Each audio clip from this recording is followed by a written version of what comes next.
Welcome everybody to our final session of Candlekeep Mysteries. Our group is currently very deep into the Cult of the Raging Fiend's headquarters. They are outside of this summoning area where they know that they have an opportunity to summon forth a pit fiend to kill, which will enhance a summoning circle, which will then allow them to call forth M, the individual who is holding the contract on Brandal's life.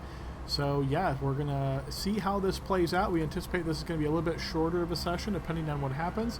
And I've told the players that I foresee 3 potential outcomes, and we'll see which one happens, but you never know. There could be a 4th as well, because sometimes players do things you never expect. So as usual, we will do a really quick recap from last week, and then we will jump right into the action. So group, we started off last week with you guys being in the headquarters itself, but having not descended quite yet. And when we picked up last week, you guys entered the headquarters proper. You found the handprint emblazoned on the ground, and you saw on the tabard on the east side of the drape there was this command written that said kneel. And Leopold actually did that. He went to the center of the hand and he kneeled, and there was this sort of clicking sound, and they weren't really sure exactly what it meant, and continued on their way. So they traveled down a couple flights of stairs, found themselves pretty quickly in a combat with a cultist and some archers. The archers then released some hellhounds from the kennel, and the hellhounds rushed forward to attack. And then when some loud noise was made, this alerted a lot of other cultists that were more like minions, you could think of them as. This was a very wide-spanning and fairly long battle. The group was able to defeat most of these opponents. The archer, 2 archers I should say, the alchemist archer and then the regular archer, were both able to retreat to the kennels and bar the door, and the group decided that it wasn't really worth the effort to try to get them out there, because it would take some time, take some energy and all of that. And for the meantime, it seemed as though they were essentially sequestered off and not having any major impact at this point. The group then spent some time searching in the headquarters here, or the quarters I should say. This is the actual living residence area of some of these cultists. They found a lot of odds and ends, changes of clothes, bits of food, some odds and end tools, that sort of thing, and moved their way through these various living quarters, eventually finding a bedroom that had a couple doors connected to it, and in opening one of them, there was a carpet, and there was this obvious bulge of a human being or a human-sized individual underneath it. The group was able to coax that individual from out underneath the carpet and speak with him. He was a cultist, and he explained that his name was Frederick after questioning from Frederick, and obviously this probably set off some bells. Through this conversation, the cultist explained that, when questioned, that the leader of this area was an individual known as Isbad, and he described what Isbad looked like and described this particular creature, and Brandel seemed to think he recognized who that was. I'm not sure exactly how, but he seemed to think he knew perhaps who that was. And the group then took that information and eventually decided to kill this cultist, because he told them, pretty much just leave me here. They said, well, we can force you out of here. That'd be their preference. He said, okay. But the group pretty much decided, well, it was kind of unsafe to let this guy living, so they decided to kill him where he stood. I believe it was Dell that did the deed and took this guy down. So with this guy slain, the group continued searching this area, found this longer hallway that they traveled down, found that it branched off into sort of a small kitchen and sitting area, and then into an area of a lot of cells. These cells looked perfect type of thing to hold prisoners, though it didn't look as though there were any prisoners in there at the moment.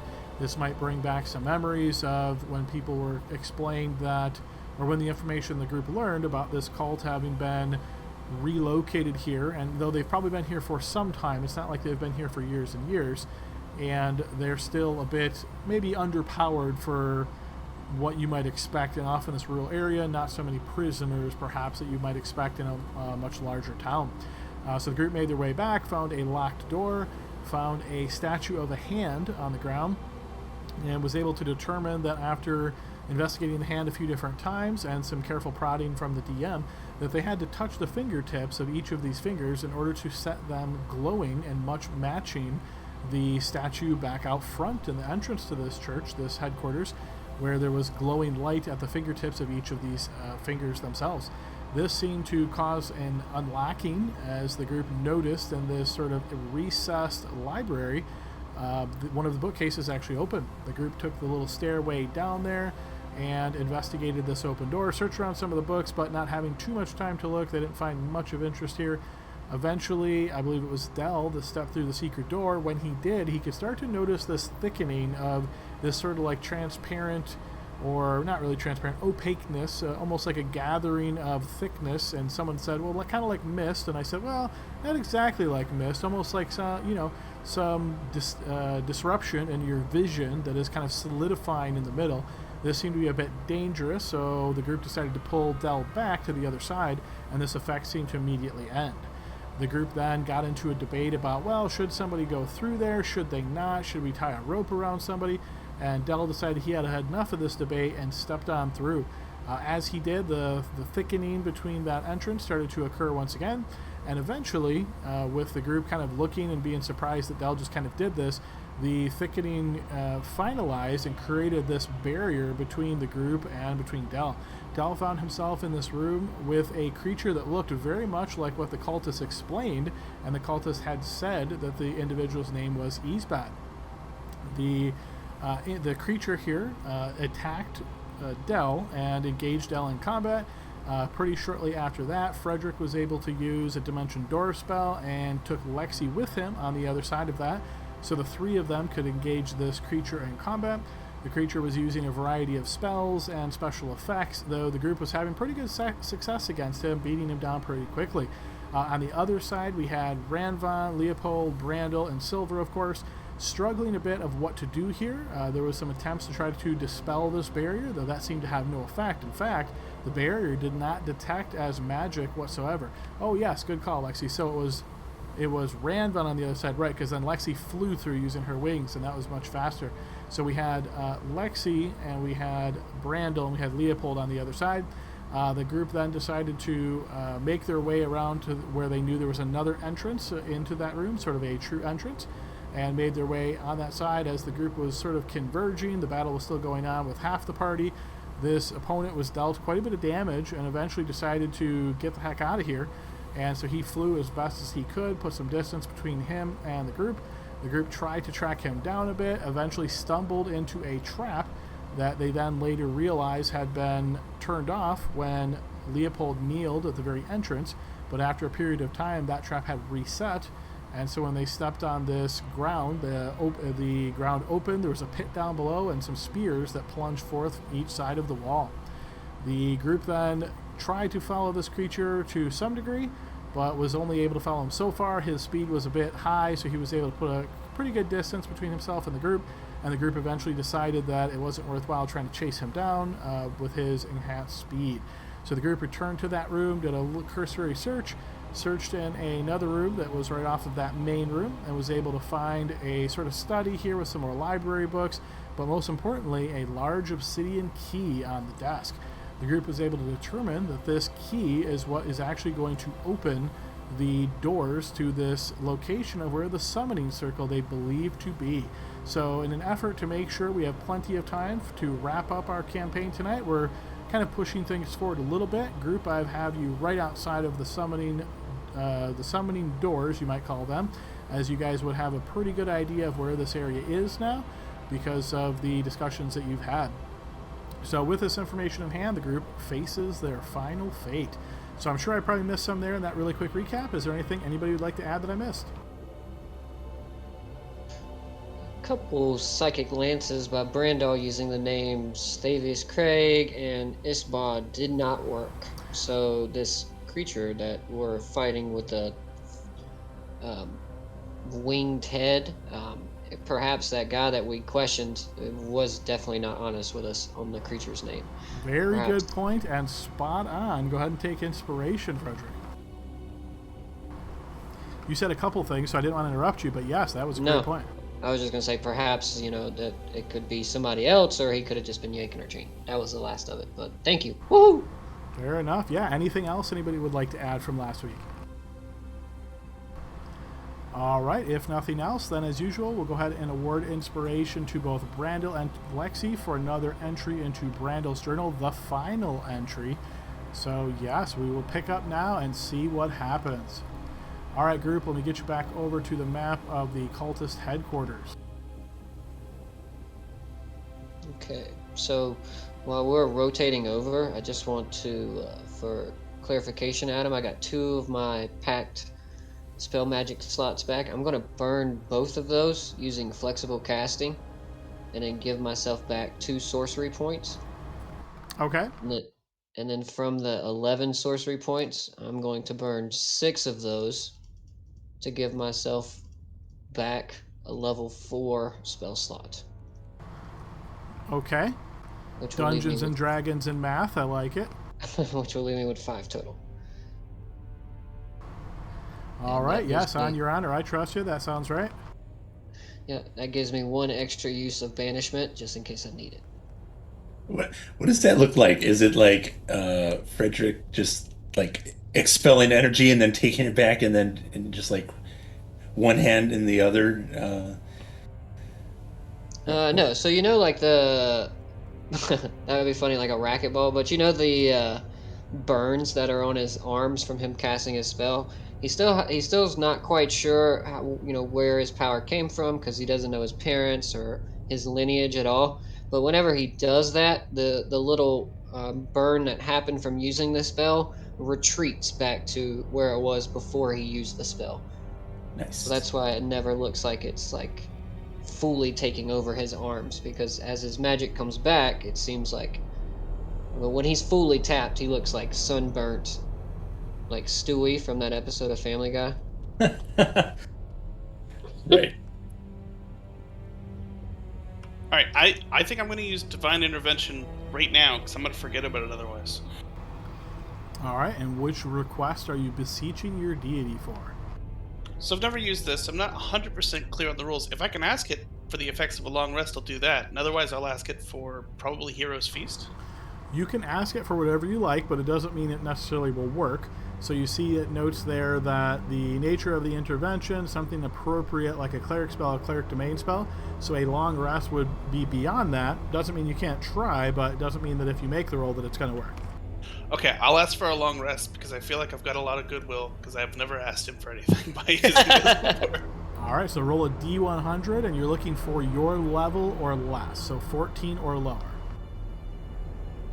All right, that's out of the way. So yes, you beseech your deity for an intervention from his own powers, but it goes unheeded. Well, he's probably just busy. I'm gonna drink, before I forget, my potion of fire breath here. So I get as a bonus action, I can exhale fire to a target. So it's not like a cone or anything like that. Within 30 feet, it's a DC 13 dex save. It's either half the damage or if they succeed, and I can use it 3 times, or as long as an hour has passed. So I'm gonna take it now, and I can use it 3 times, or whenever I don't use it, the hour passed, it goes away. Okay, fair enough. Let's position ourselves a little too. I've got some death wards to give out, and I also have aid I'll probably cast. I only have 1 level 7 spell. I don't have a 6, which means if I'm using Blade Barrier, I'm not using heal. So I can cast a level 5 heroism on everybody. So that would be everyone but myself. And then that'll give you 5 temporary hit points that replenishes at the start of your turn, as long as I'm concentrating. And you won't be able to be frightened. But it's only a 1-minute thing, so I would have to, and it's touch. So I'd have to be within range of all of you to cast that. We want to go. We also, I technically don't know, I think, how long it takes for us to summon up what we need, so yeah, I don't know.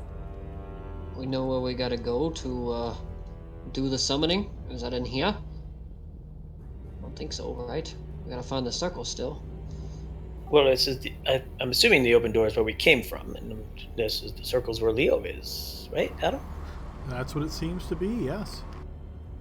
Well, But what is this object in the middle of the room? Which object? The coffin-looking thing with a big ominous handprint on it. That is a sarcophagus with the symbol of Asmodeus emblazoned on top of it.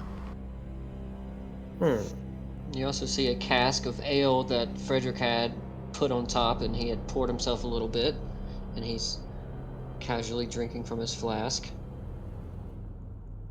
All right, no, I really need someone to tell me who should I put the death ward on. What does Brando?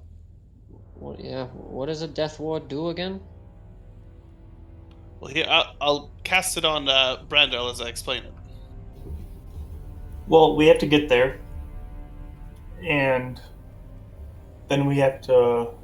It's just a ritual for the magic circle, and then the summon. Like, how long is it going to take? We don't know. Well, according to my studies of the binding, it takes an hour for me to do it. The suggestion I have written in my notes of my spell book says that the planner binding spell, typically the creature is first summoned to the center of an inverted magic circle in order to keep it trapped, while it takes me an hour to cast the binding. So that's a bit of a conundrum for me. I've never played this high level stuff, so we don't know how it's going to go, but that's typically, it takes an hour to bind somebody. It has to be in my presence, so he's either physically arrested or somehow knocked out or whatever.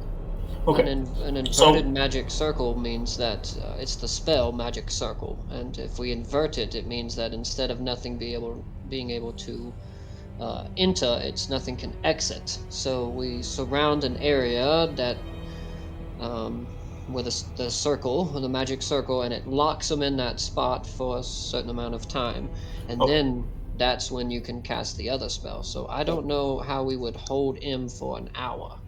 That's my thing. Yeah, because it takes a minute for me to invert a circle. According, if I just cast a spell, it takes me a minute to do magic circle. So either way, someone needs to be trapped and then arrested somehow.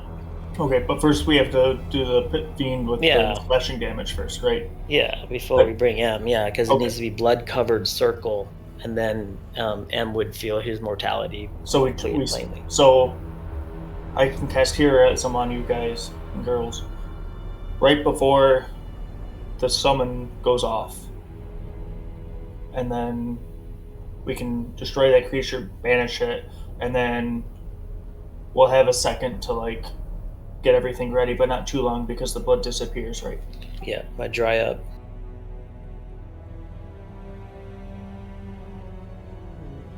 Okay, I think you should get anybody that does slashing or piercing damage should have death ward. Okay, I've also got aid that I can do at a higher level. I was thinking of putting the death ward on our weaker friends and the aid on our tougher ones. So death ward on Brandel, Frederick, and Leopold, and then aid on myself, Del, and Lexi. Temporary hit points don't stack. Aid is not temporary. Not temporary. Out of character. Oh, it's not? Oh, okay. Sorry. I haven't looked at that one recently, so. It's current and then total that both get boosted. That sounds reasonable. Mm-hmm. All right. If there's no objections, I'm gonna cast those death wards. All right. So that was on Leo too. So here's Frederick and here's Leo.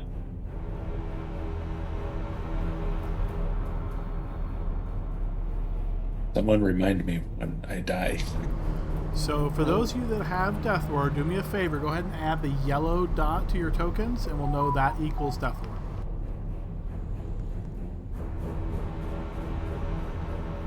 I'm AFK for a second, but I intend to walk with the group if they leave. And then I'm going to cast aid at level 5. All right, and who are the 3 that you're touching? That'll be myself, Lexi, and Del. So at level 5, where normally it's level 2, I think that takes our health to 10, 15, 20? Yes.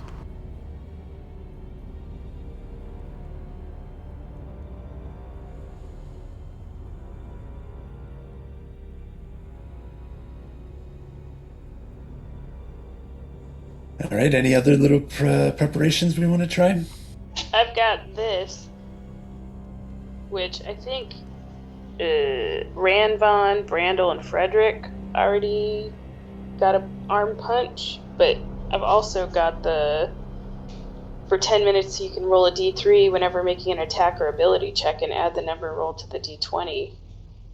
So I don't know if I can do that to everybody or just Dell and Leo. It's Yeah, I'll based on take the it. number of uses that you have. So I'm assuming if you use it 3 times already, what do you have? Like maybe 1 left?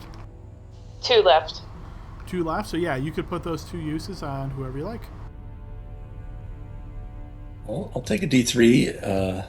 I don't need it. Yeah, I don't need that. Dell's used 2 first level and 2 second levels, so. I've used quite a bit of my second level, so if I could roll a d2, that would be pretty sweet, personally. So unfortunately, with the regained spell portion, if you've already been affected by this since your last long rest, you can't be again. So what Lexi's saying is she's trying to give that first benefit out at this point.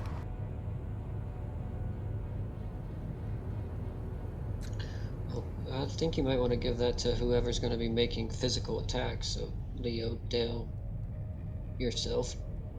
Yep. Yeah. Yeah. Okay, so Leo and Dell, you want just remember to roll a d3, and I would do this like right before we summon the Pit Fiend. Right.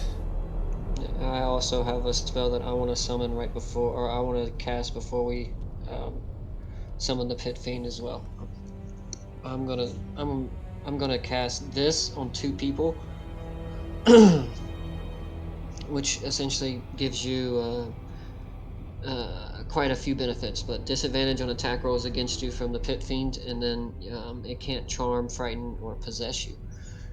So I was thinking of doing Lexi and Dell for that, just so everybody's aware, but it's got 10 minutes on it, so I want to wait until we actually do the summoning. Nice. Okay, and let's do a weapon check. Lexi, what are you gonna hit it with? The Fate Crescent. That's your halberd, right? Or your axe? Yes. It's an axe. It's an axe that Leo made for me. Okay, and yeah, that's got a blade to it. That's slashing, right? Yes. Magical slashing. That's a dumb question to ask when I, Ranvon, can see it in front of me, of course. All right. I'm having I think a I moment. might know what Ranvan's flaw is. Yeah, I'm trying to figure I mean, you've been fighting with Lexi for how long? And Del, what is that you're holding? So, since Leo lost the longsword that I was using, he gave me a +2 longsword. I still actually have that. Oh, the you moon didn't touch, lose it. Okay, awesome. but this was a higher +2, so Oh yeah, that kind of significantly more potent. yeah. And then when the longsword's done, I can bust out the staff or the sunblade. Is the sunblade slashing or radiant? Radiant. Okay. And Leopold has his bow, or not his bows. His Crossbow. Yes, his longbow that I've used all this time. Ranvan. Funny looking longbow. It's like session 1. We're learning all about our characters. Wait, do you actually use a bow and not a crossbow? I do use a crossbow, Ranvan. Okay, don't do that to me.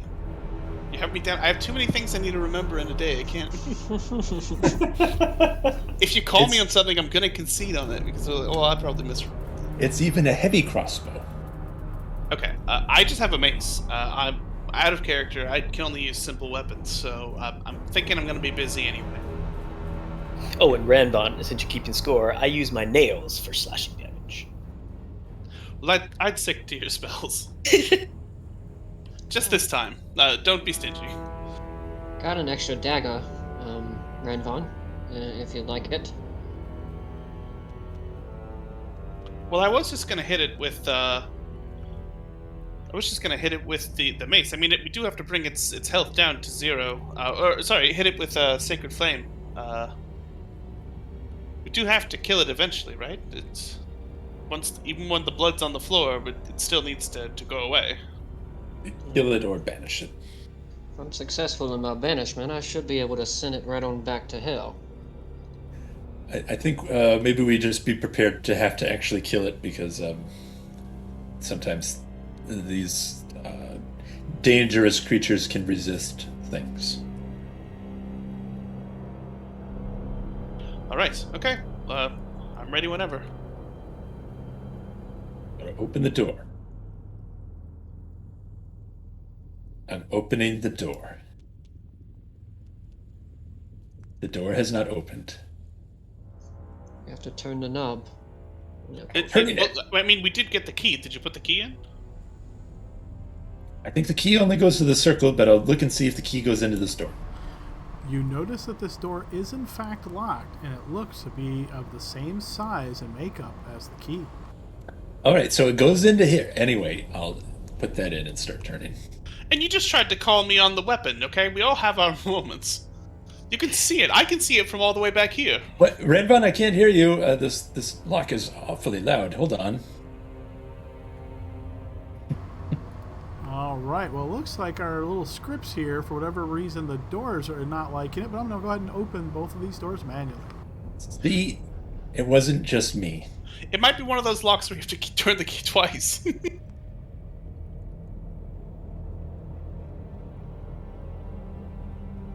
Right? You say the, what was it, for glory? Which, by the way, if we get out of here, a lot of you guys owe me food. Don't think just because I died, I forgot about that. That's true.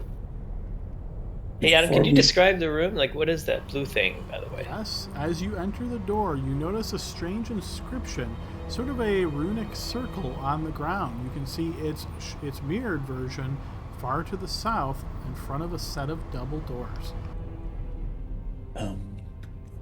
Is there any specialness with that Leo might discover or Give figure me a out? blind check as you take a look at it and try to determine if there's any specialness to it.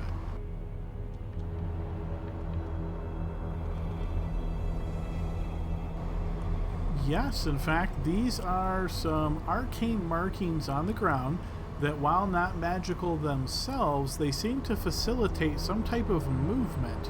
You would get the impression that anything that is keyed to these circles that moves in this area will be able to move quicker moving through this area. All right.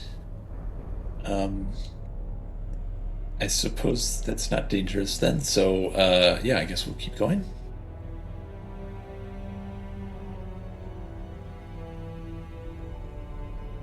Does it look like this door has a keyhole as well? It does. Oh, I need silver. There we go. And Leo will put the key in for this one. All right, you open this pair of doors and throw them open.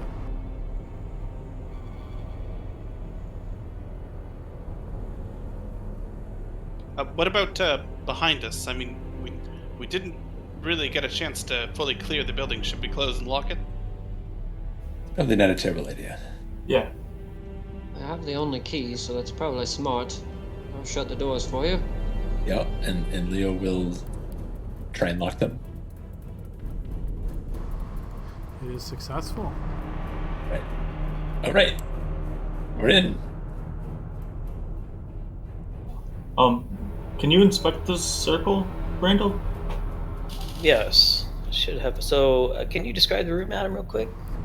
I can, yeah. So as you enter this room, you notice two statues, one in each corner, which looks like a closed fist.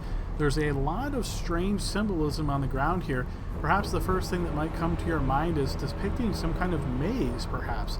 These all seem to terminate in this central runic circle, which you can see is highlighted in this bright greenish color. As you look for any kind of signs of paint or coloring or something along those lines, you can tell that this is made by magic. It is certainly not handmade by any kind of human hand. In fact, this, you are almost certain, is this arcane summoning circle that can be used to touch into the 9 hells that you've been told about. Do I see anything with these hands that are chilling over here, Adam? As you approach one of the hands and inspect it, give me a blind investigation check. These seem to be mostly decorative, somehow giving maybe a bit of statuesque presence to the room. There doesn't seem to be any kind of special effect to them. All right. Okay, well, before we start, Dell and Lexi, come stand beside me.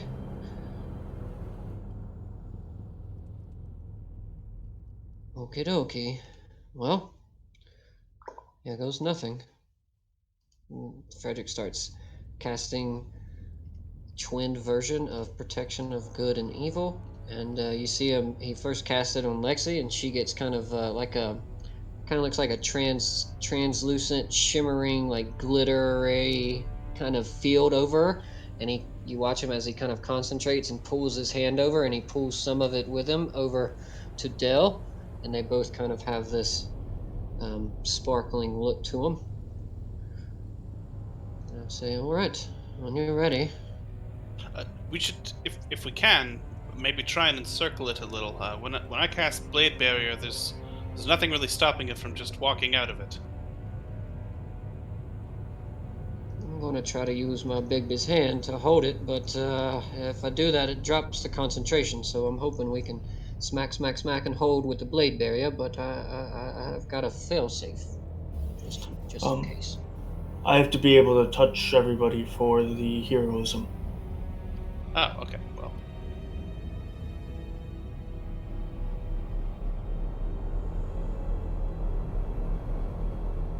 Brenda, let's swap so you're a little further away from it. In fact, maybe you get to the wall.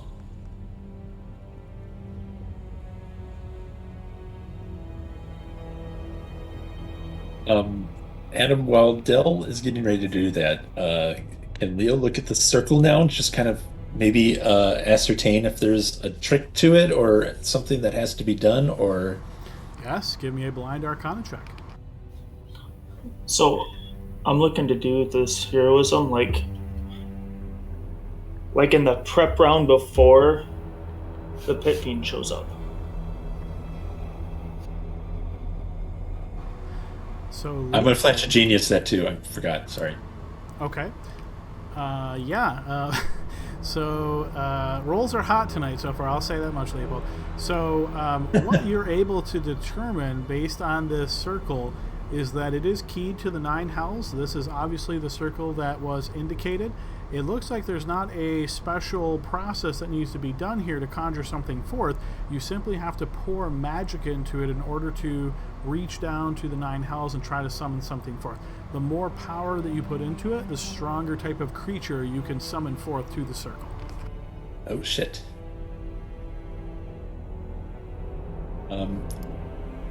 Can we do multiple people doing magic into it?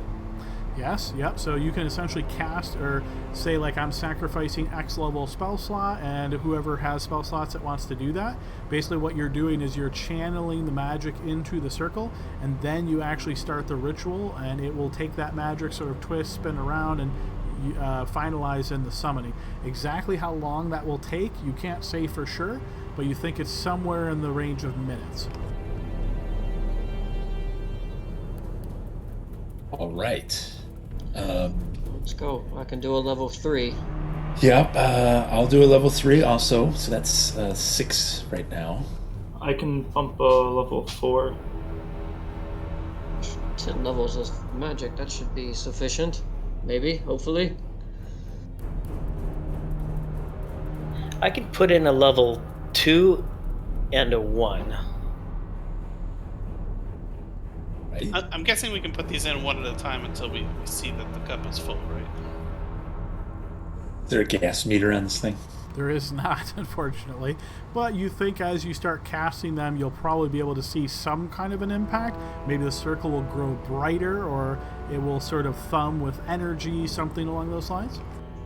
We don't think if we cast a spell into the circle that the spell will react outside of the circle, do we? So if you're sacrificing spell slots to this to amplify the summoning, you're not actually casting the spell. Think of it almost as like just willing your magic into the circle. No matter what spell you would think you're casting, it has no impact whatsoever. It's just absorbing the energy of the spell. Leo's taking out some glowing rocks and putting them on, which is the equivalent of his 3rd level spell. And you see Frederick gather up enough energy into a very tiny little ball on the tip of his finger, and then he points it down and holds it over top of the circle as well. All right, so Leo, when you sacrifice a 3rd level slot here, you'll notice this energy sort of radiates from the point of the stars nearest to you. It starts to enter through the center. Frederick, as you do the same, you see this energy enters as well, sort of pushing forth the first energy that Frederick did. It's going more towards the center, and you can see it sort of spreading out. You think you have this covered maybe by about 2/3 or so. All right, Dale, you're up. I've got a ring of spell storing that has a revivify in it. When I can put that in, that's free, quote unquote. We might need that one.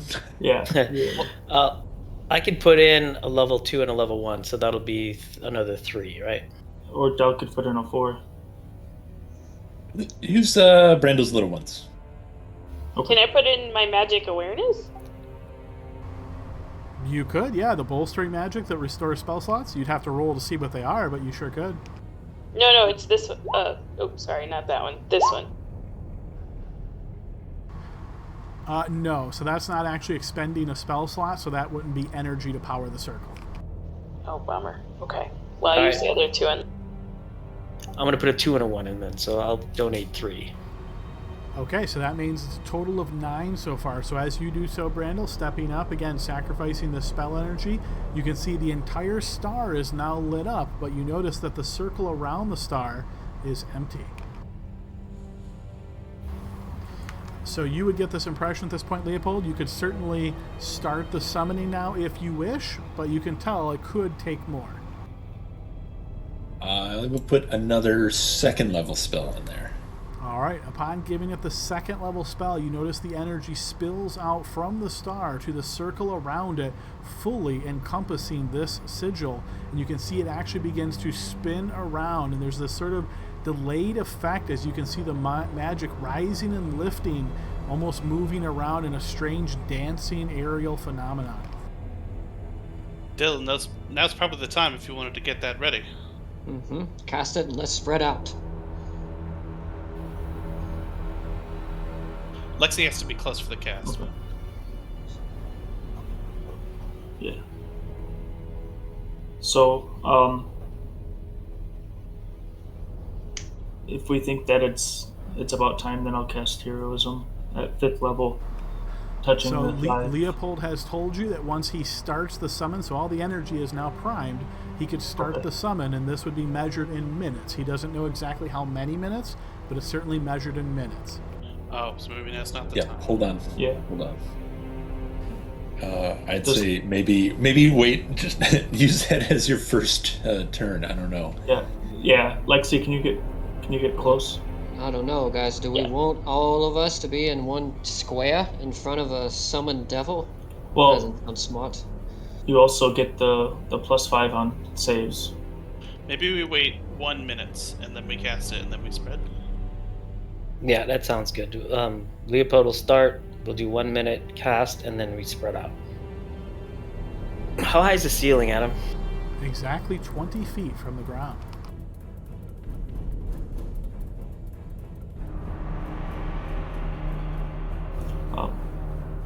That's what we Dogo, wanted to hear. but Dogo's, I'll cast this spell when you tell me it's time. Right.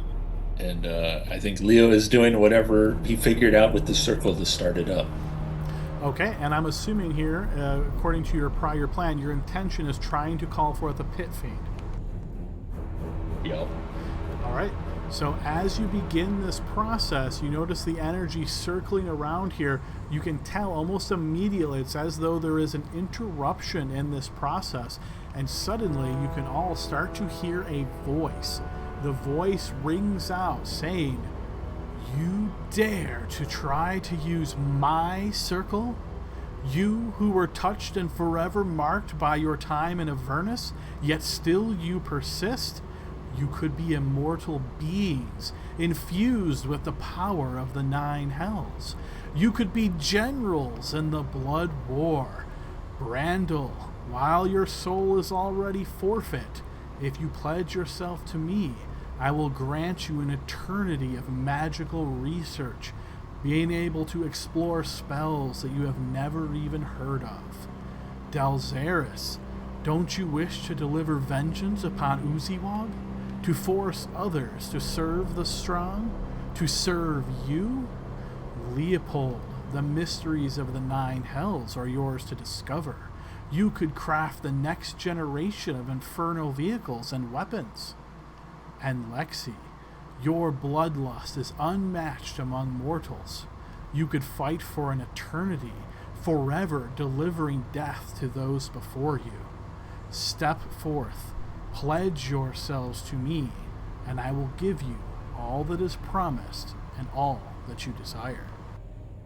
Hey, Asmodeus, I think I speak for everyone when I say get bent. There's this slow panning camera that looks at everybody's faces to see if anybody's tempted. I'm not falling. Raises his middle finger from the back. I hope you can see that, wherever you are. No more deals. And as nobody steps forth... Del, yeah, go ahead, Del. Del speaks up and goes, I will pledge myself so long as Brandel gets his soul back. You hear a bit of a mustering and a chuckle, and you hear, his is already ours. No deal.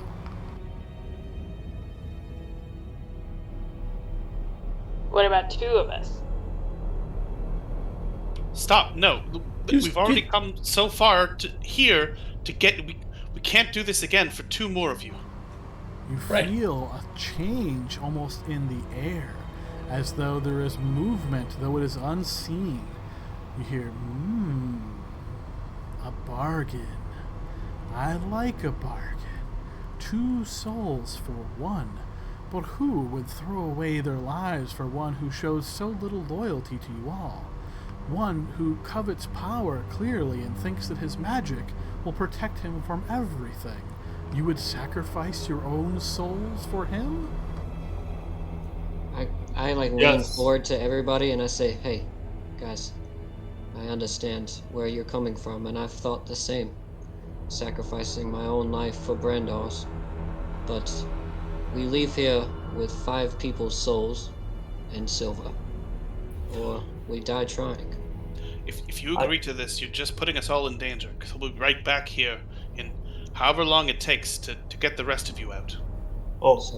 I have business in Avernus still that has been nagging at me since we've been back. Frederick, my business is yours. I have business in Avernus that I'm not quite finished with either, but I don't want to lose your soul. My Faerunian business is yours. I protest. I strictly protest. Please, do this thing.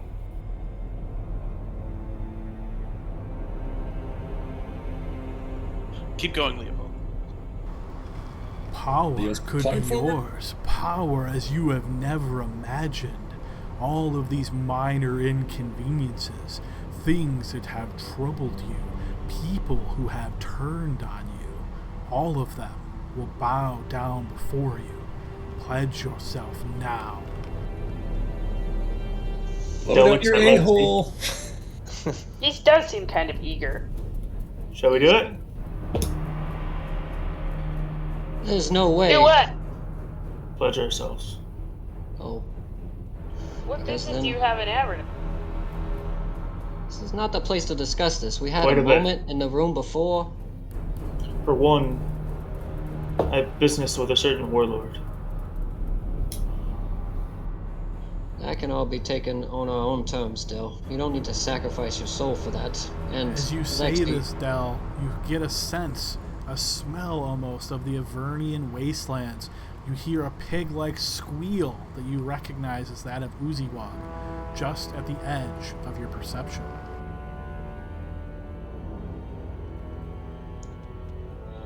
It's not worth it. We can actually use the circle to summon Uziwug after we're all done. That's true, too. And the warlord that you're hoping for.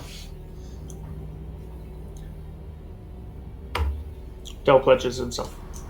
All right. As you step forward, Del, you find yourself encompassed by this circle, slowly merging with inside of it. You can feel yourself sort of stuck here momentarily, as you can feel tremendous power just out of your grasp as you are held here in place. The voice now turns to the rest of you. That is one. Come, you don't truly think you can defeat me in battle? Why not make it easy on yourselves? So long have you given of yourselves, trying to help the less fortunate or those who are too weak to fend for themselves. Seize now your destinies, enthrone yourselves in this power. Not a chance. It's not happening. Well, now we're down one. Will you leave the rest of them alone if I go? Damn it, Lexi! Yes. No, he Alright, won't, he Lexi, goes. because we will have to come and get you. As Lexi enters the circle as well, you find yourself standing face to face with Del as both of you are sort of locked eyes, and you can feel this sort of energy circling around the two of you. You can see the square, the circle area right around the square area right around the circle kind of reverberates with power suddenly as the circle begins to shine very deeply.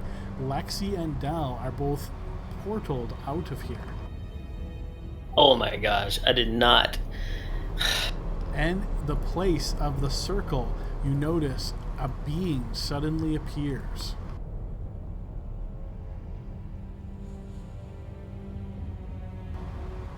As he does so, you can feel a strange presence around you.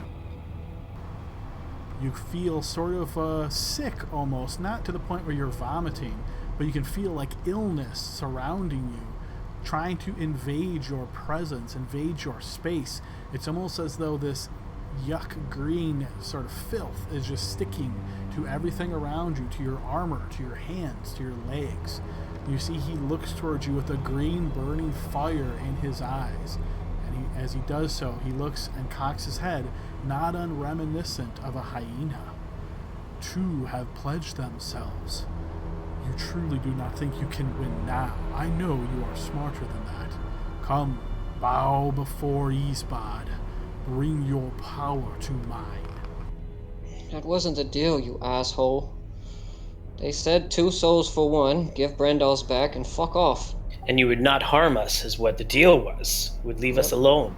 The deal was not to harm you, yes. And I have followed that deal. I have not harmed you, have I? And his soul, is it returned? The woman said, you will not harm them if I enter. I have not harmed you. Del said 2 for 1. Yet he pledged himself before the deal was complete. Well, no, clearly the intent of these would come into the circle. There was 2 souls for 1 soul. You notice his mouth sort of stretches back. You can see these very sharp, chipped teeth that has this sort of green smattering on it. Take it up with my lawyer. Even the guy before said 2 for 1. Sounds like a bargain. He knew what we were talking about. Yeah, I was going to bring up his crossbow and shoot this guy in the face. All right, fair enough. That will put us in battle. So I'm going to unlock tokens just momentarily, so I can scoot Dal and Lexi here. So you guys can watch the combat, but you guys technically have been transported elsewhere, and you can feel this sort of energy occurring around you. You will not, unfortunately, be able to participate in this battle. All right, guys, let us start up the battle itself.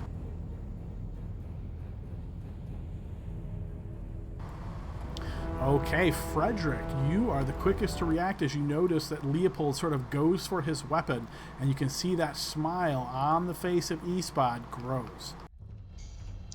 Well, considering the two people that I cast my concentration spell on are no longer here, I'm just going to drop my concentration on that.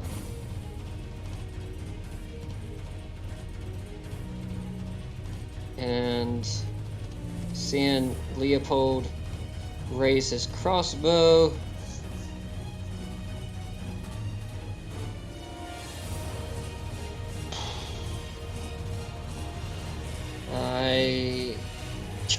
I've got no idea. Alright, so what I'm gonna do is I'm gonna look at the sorry son of a bitch and I'm gonna raise my hand and I'm gonna cast Banishment on him. Okay, Banishment, and your spell save DC is... Why do I not see it there? I do not know. It's 18, sir. Well, hang on. It's 8 plus 5, right, for proficiency, and so 18. Should Yep, be 18. correct. Yep. 18. Okay, here. So give me a spell effect roll at disadvantage.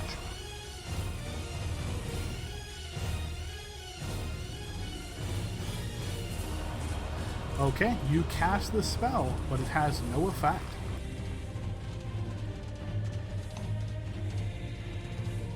Alrighty. Don't like that. I'm going to try to move my butt back into this little alcove here. Well, let me unlock tokens. There you go. Sorry. Move my butt into this little alcove here. And grab that whistle that we had before we went into Avertus, and I'm going to blow in it 3 times very sharply, signaling everybody to GTFO. Okay. All right. On Espad's turn, you notice he flicks his finger, this long taloned claw. With just a quick flick of his finger, you see some movement around the room, almost as though things are solidifying. He points this taloned finger at all of you in a sweeping gesture, and he says, "For your insolence, I shall spread a plague upon Faerû in your honor." And with this, you can see some gathering energies nearby. Can I counterspell that? Unfortunately, it is not a spell, so no.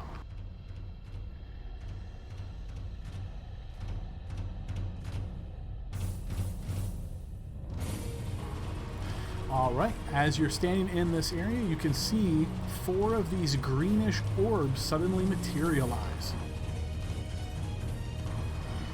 As you look at them, you can see a sickly, almost like grass or weed-like material that seems to be wrapped around tightly, as though wrapped around a balloon, perhaps. Each of them begin to move.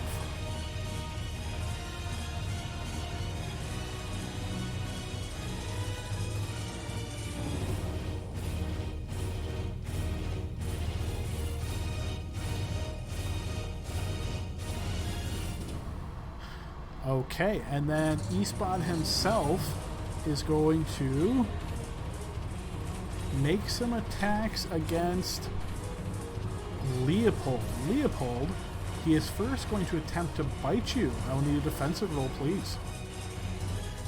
Okay, I'm sure I'm going to shield at some point here.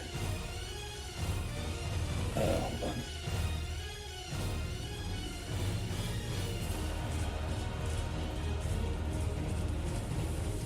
I don't think I'm going to shield on that one because it's not going to help. Alright, as the bite clashes into your body, you will suffer 21 points of piercing damage, and I will need you to make a Constitution saving throw.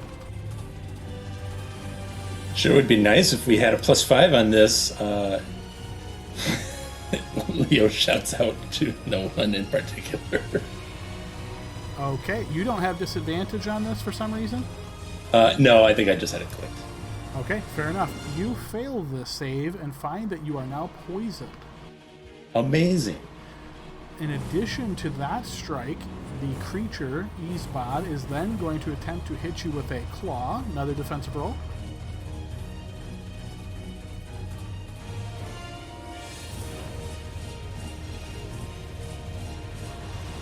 This will also connect. for 13 points of piercing damage. He follows that up with a strike of this mace that he swings up from his side. And I'll need another defensive roll.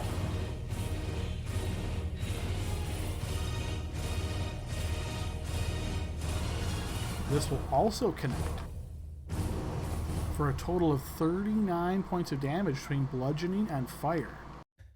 Since I didn't shield, I'm going to cast Absorb Elements. You certainly can. Yeah, reduce that fire by half. Go ahead and burn that spell slot. And then he will follow that up with a final attack of his tail, which now you won't be able to shield, but go ahead and give me a defensive roll anyway.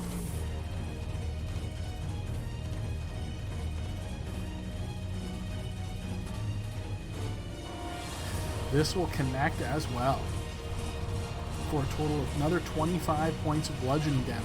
So group, you notice as Espot unleashes a flurry of attacks against Leopold, who is overcome with this damage, dropping concentration and injured very badly.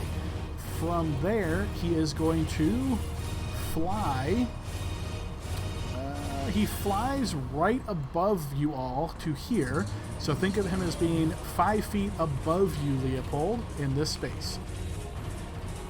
Ranvan, your turn. Is that 5 feet above, like I can hit his feet, or You 5 could, feet yeah. too high? No, yep, he's within reach of you. Okay, and this plague that he sent out to curse the world, what shape is this? Is this like gas or like a They're like circular ore. Think of it almost like if you took a balloon, right, like a really large balloon, and then you covered it with like green seaweed and muck and mud and all that nasty stuff. It kind of looks like that. Okay. He'll shout out, What are we doing? Are we just going to try and run? Someone don't let the poison out. And then I don't know, guys. I feel like we're in a lot of trouble here. Yeah, there's only 4 of us. I thought the deal was 2 for 1. I'm a little confused right now. It's a demon, man, or devil, or whatever the fuck. Yeah. You're going to bend your words. And Lexi said as she walked up, you're not going to harm them. So, he's already broken that one as well. Yeah. Yes, but can I come back? Leo says, I could have told them that. I'm going to go to hell just to kill him now. I'm going to say, you guys run. I'll sacrifice myself. I think we're all at that point, so don't worry about it. Let's just kill this disease stuff before, like, the entire world dies. So the last thing we can do is just kill the disease, and I guess that's our last thing to do. Go on, Ranvan, we believe in you. Okay. I don't think that I can cast a blade barrier that this guy doesn't just walk out of next turn, which I think makes it a bad cast. I'm going to instead cast Spirit Guardians if, Adam, I think the Spirit Guardians could hit those orbs. Give me a blind insight check.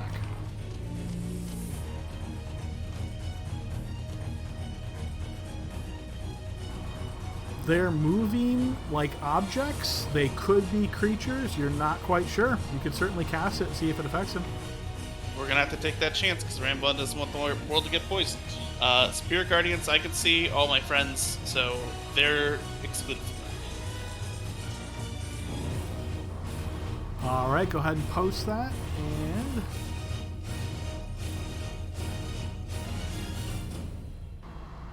okay, and let's see. That is a 15-foot radius. All right, let me go ahead and give an aura.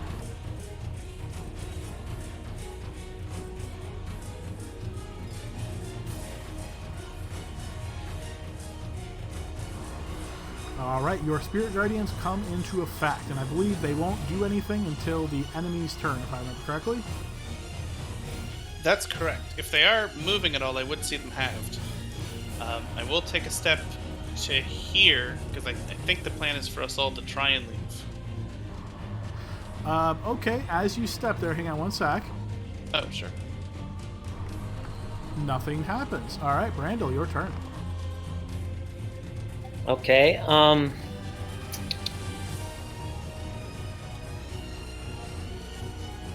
just gonna try to kill those green balloons and just sacrifice my life here.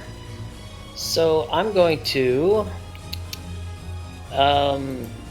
Yeah, magic missile. Let me try fire breath on. They probably have pretty poor dexes on this guy. Okay, sure. Go ahead and post that.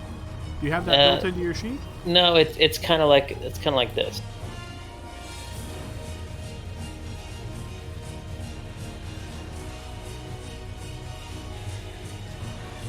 Okay, so this is just a static roll. So just roll a d20 for me.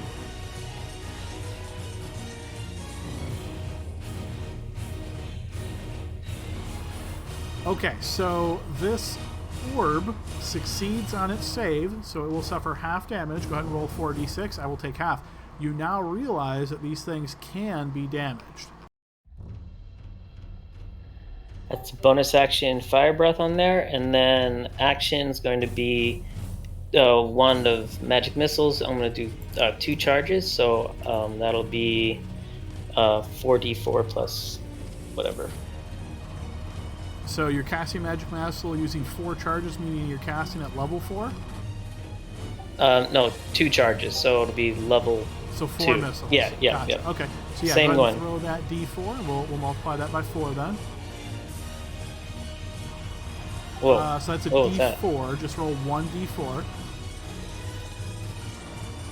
Okay, and we'll add 1, multiply that by 4. How much damage it suffers. So your missiles slam into this object, and you can see as they do, it sort of spins a bit as it is struck. I think I'm going to want to step away, have him take its reaction.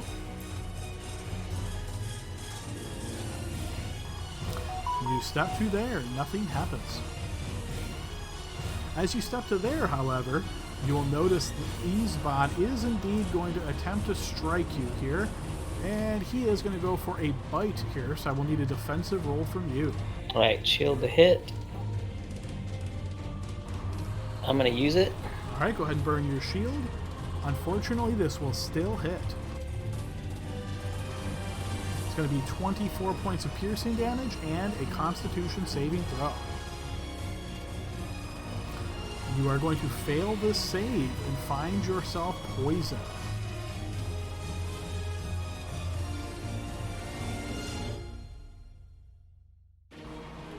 Okay, Leopold, your turn. Currently underneath Easebot.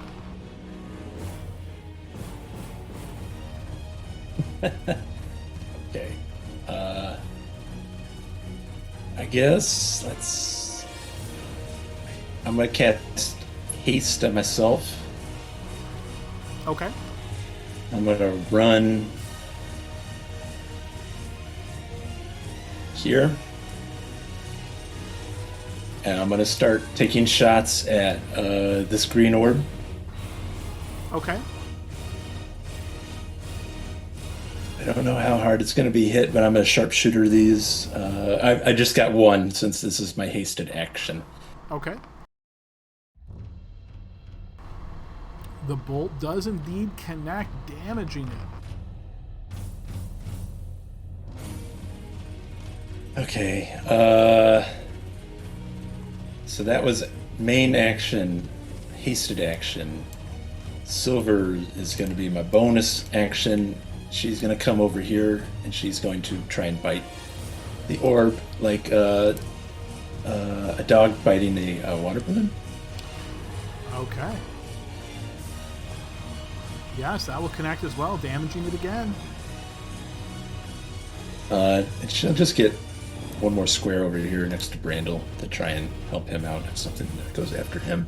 That is Leo's turn. At the end of your turn, go ahead and give me another Constitution save.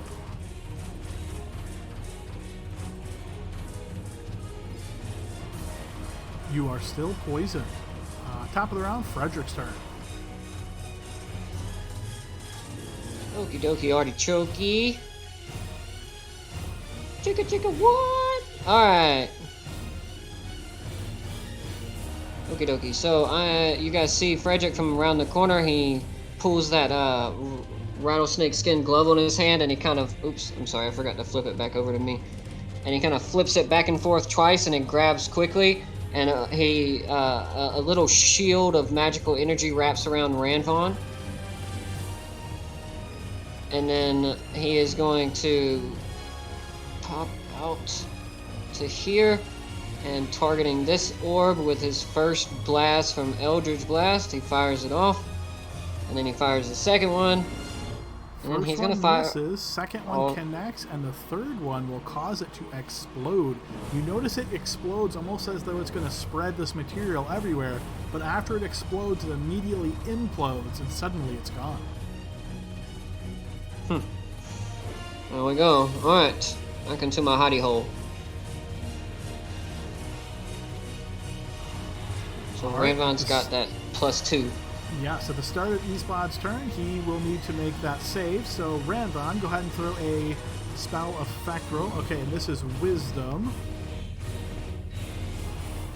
Okay, so he will succeed on this save, and that means he will suffer half of your damage. I think you already posted this once, right? Now I gotta scroll up. Yes, okay, so it was 9 radiant damage. So he'll succeed, so this will cut it down to 4 radiant damage. The orbs don't actually have an initiative. Do you want to do them right now? They act right after him, so they will go yes, actually they would go before him, so yeah, we'll do those now. So go ahead and roll 3 more spell effect rolls. They will all be fully effective.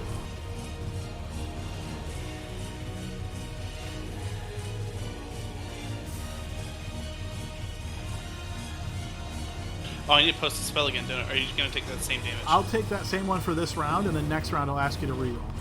Okay.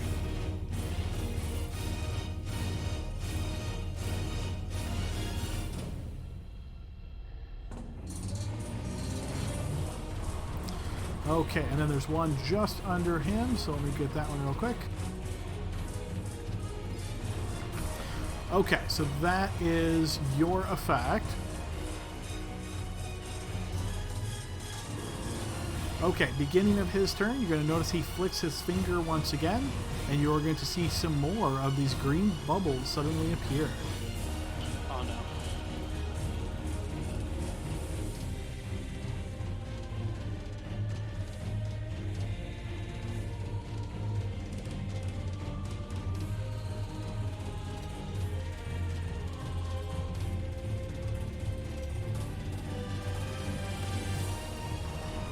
Alright, after he does that, he is going to turn his efforts against you, Ranvon, trying to break your concentration.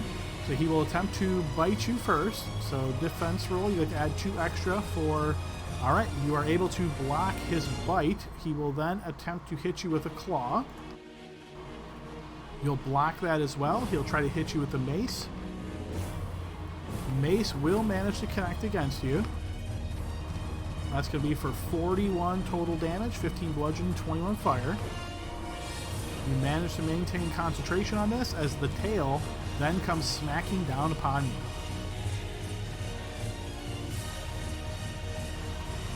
This will also connect against you for 27 points of bludgeoning damage. I have Warcaster. Yep, go ahead and make another one. It's just a con save, right? Yes. So yes, that will succeed. So half 27, you beat that. So as soon as I end his turn, I'm going to go throw the concentration icon. Or actually, if you don't mind doing that, just throw that clock back on you. So if you get hit again, it will auto roll. These orbs are going to continue moving. You notice as soon as it gets to here, much like you thought, Leopold, it starts to move very quickly.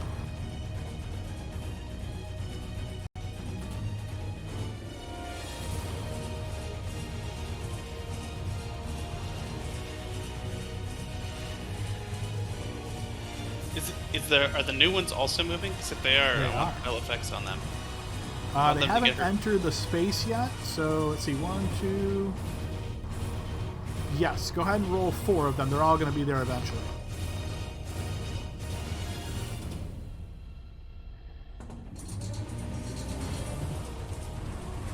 Okay, so yes, they will. The last one will not be affected, but the other ones will.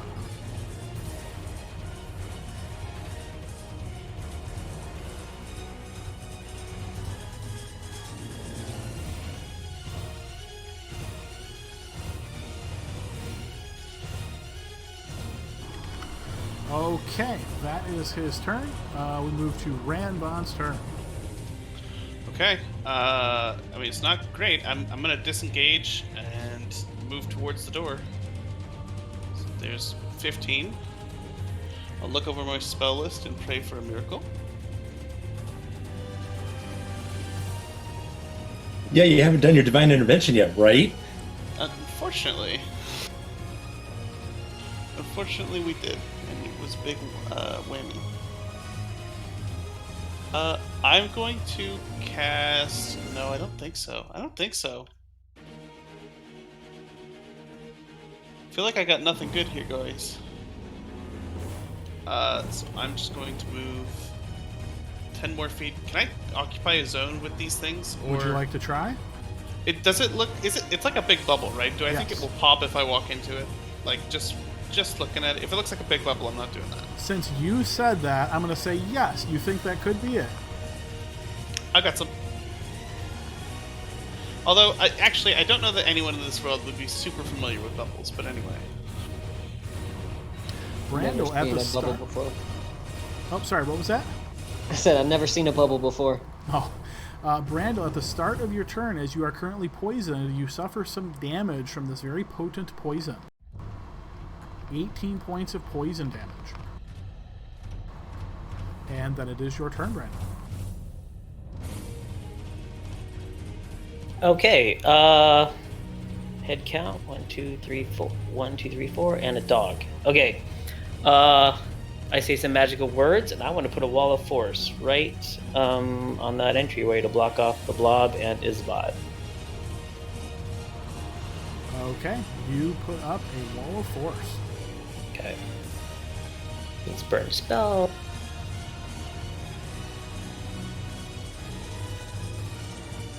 Okay, I'm concentrating on that wall of force there. It's invisible.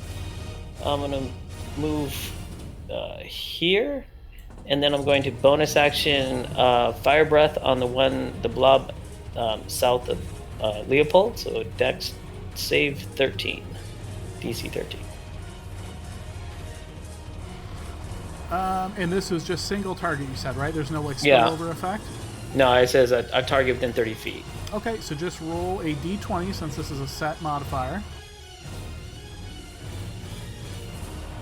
Yes, it will not be affected by... Is this a half damage? I think it Half was. damage, So 4d6, it'll take half.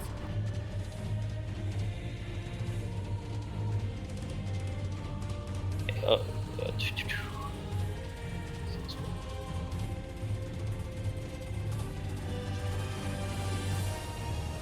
Okay. And in my turn, do I do a roll or? If you're ending your turn now, yes, you get to make a con save.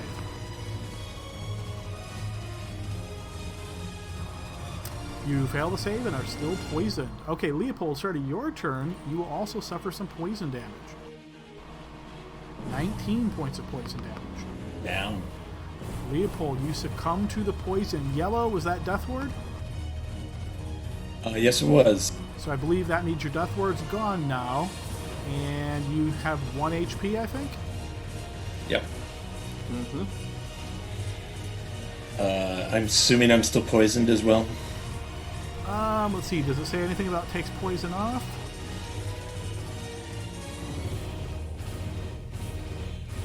I think so. No. So you're still poisoned, yes.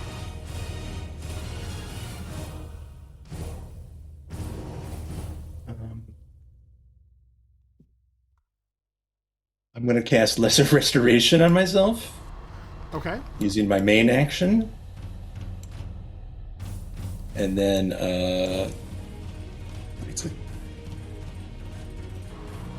That will cancel the poison. Leo will, I guess. Yeah, he's going to take a shot at this bubble. Okay, you are in melee with it, so we'll be at disadvantage. Yep. We're gonna do since it's a disadvantage, it's gonna be a regular crossbow shot to him. That will connect. And this was the one just south of you, right? Yep. All right, yes, that will damage it. I'm gonna Arcane Jolt heal myself. Okay, nice. Oh, good. Max. And then Silver's gonna come bounding up, and she's gonna bite this thing as well. Okay. That will hit as well. And I think I can Arcane Jolt again and heal myself another time. Let me click that. Hold on. Yeah. Hit target. So, channel. but can do so no more than once on a turn. Yep, you're right. Okay, so then she'll just hit, bite it, and I think that is the end of my go. Okay, Frederick's turn. Am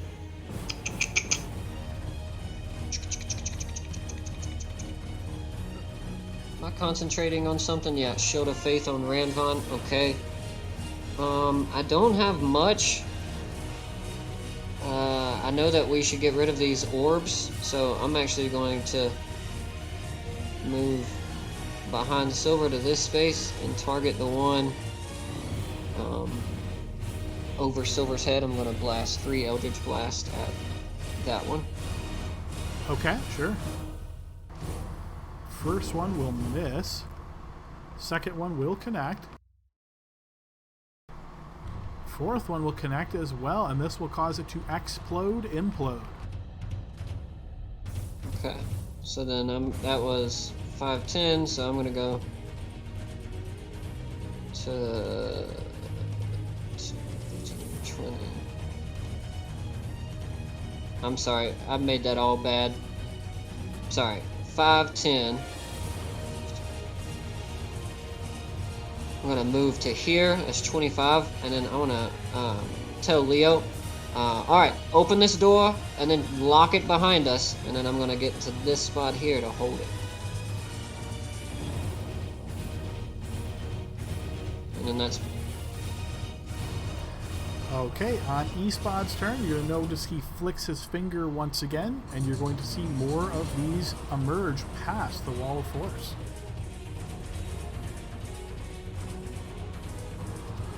He will then fly up next to the wall, and you'll see he will run a talon down this invisible barrier with a smile on his face as he says, "I have all the time in the world."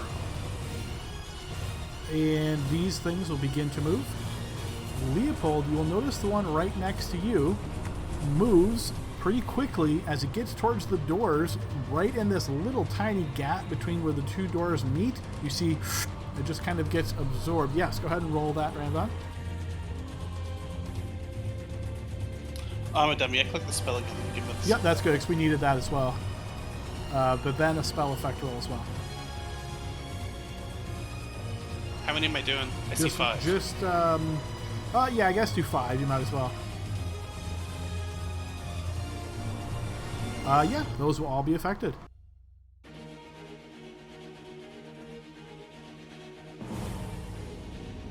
Guys, I could have upcast that, but I figured Bubble was not going to be that tough.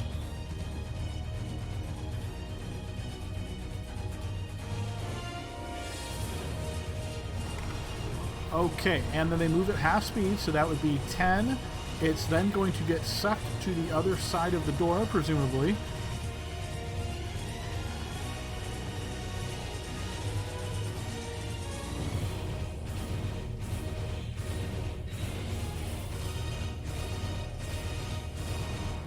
All right, the others are also going to move. This one moves up, and then unable to easily get through any space, it smashes into you, Ranvan. Ranvan, give me a Constitution saving throw.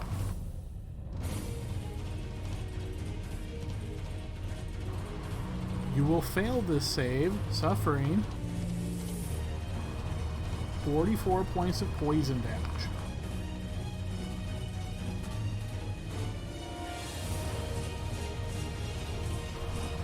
And that has caused it to explode, implode.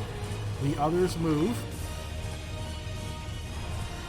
Ranvan, once again, unable to move through you. It's going to smash into you. Constitution saving throw. Wait, I can't see that because of the notification. I'll take that.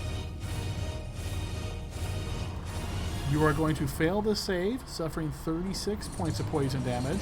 That will cause it to explode, implode. But that's also going to bring you down, correct? That's correct. Okay, so once you go down, the Spirit Guardians fail, and you see these things in this hallway between these two blue circles on the ground moving very quickly. And you see it get sucked through the other side of the door.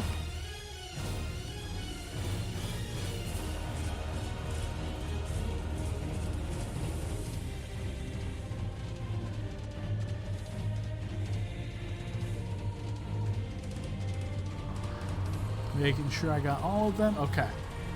And then we move to Ranvan's turn. Death save, please.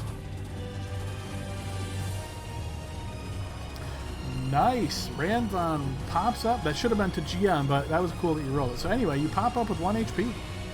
If it was going to be something else, I would have rolled it privately. Oh, sure. Yeah. That was a real life portent right there. He will, I guess, step over here. So quick reminder, you would be prone, so step up, or stand up, use half your movement. Another 10 feet to get over here. I don't know what spell I can cast on myself to get enough health to not go down right away again. I guess it's just going to be a big Cure Wounds. Okay.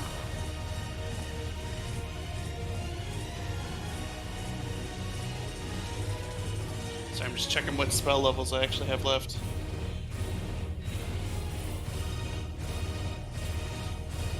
Hang on, let me look at your rolls before you take it. Yeah, you better fix those. A 1, a 1, and a 2.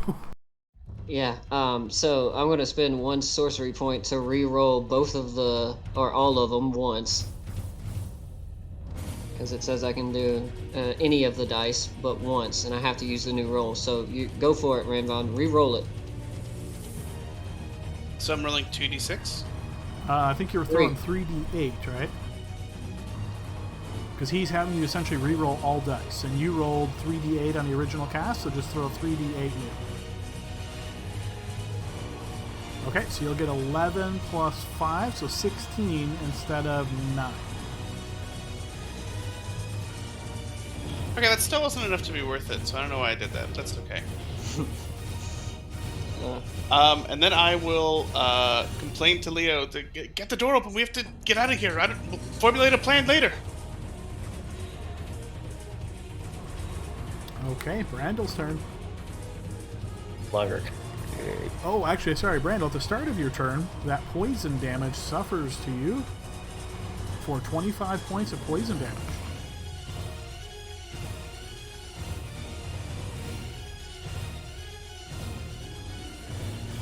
Okay, I'm going to say, run. So you should be concentrating. So it looks like it wasn't on there because you're concentrating on a wall of force. So go ahead and throw me a con save, DC 12. I thought the wall of force was gone because he scratched it. No. He didn't dispel it. He just said he has all the time in the world as he scratched it. Oh, okay. All right. Oh, sweet then. Yeah, sorry about that. I just took it off thinking it wasn't there. No. If he dispels it, trust me, I'll be more dramatic than that. Okay. So yes, you still manage to maintain concentration. Wall of force is still there. Excellent. I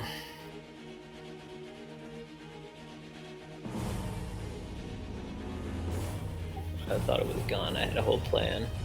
Can I close the doors, or I can't because the wall of force is along the doors there, right? I mean, we didn't ask you to say specifically, but I was kind of assuming that you put the wall of force where the doors were, so I don't think you'd be able to close them. Yeah. Okay. Nothing can go through it. All right. And just to clarify there, nothing can physically pass through it. Oh. Yeah, let me reread that. I wonder if I could telekinesis through it.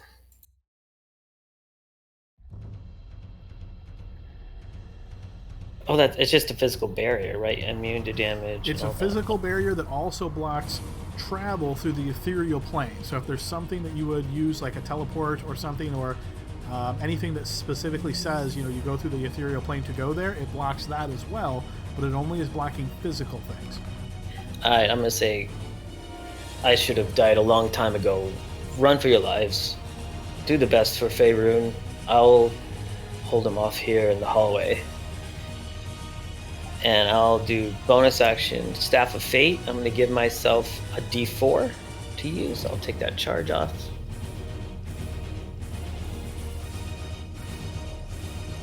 And then I'm going to cast telekinesis on him with a portent on him. He's going to roll a 7. And I'm going to just roll with my Staff of Fate normally. Remember, portent is for you, because it's a spell effect roll, so you are giving yourself a number, so you can take the 7 or the inverse of the 7. It says I could force the roll of creature I could see. Right, so but remember, because we're doing defensive rolling, you're actually the one that rolls for it to see if it works. So you can give yourself a 13 on your portent roll with your 7 portent if you like.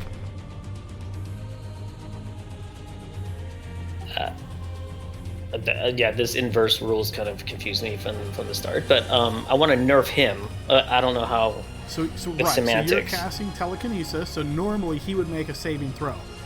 But because we have the defensive rolling, you're rolling a spell effect roll. So of course you want to try to roll as high as you can to try to affect him, right? So if you're wanting to use a portent, you can either use the number that you rolled as the portent or the inverse of the number. So 7 inverse would be 13, right? So you can take the 13 for yourself, and you would add, that would be like you roll a 13 plus your modifier, which would be your proficiency modifier plus your intelligence modifier. That would be your total to see if you affect him based on his strength score. So again, I don't know what your other portent is. If you really want this to work and you have a higher or way lower portent, you potentially could use that instead.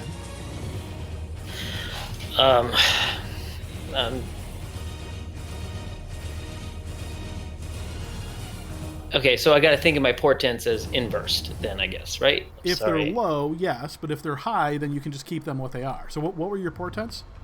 A 7 and an 18, and I wanted him to...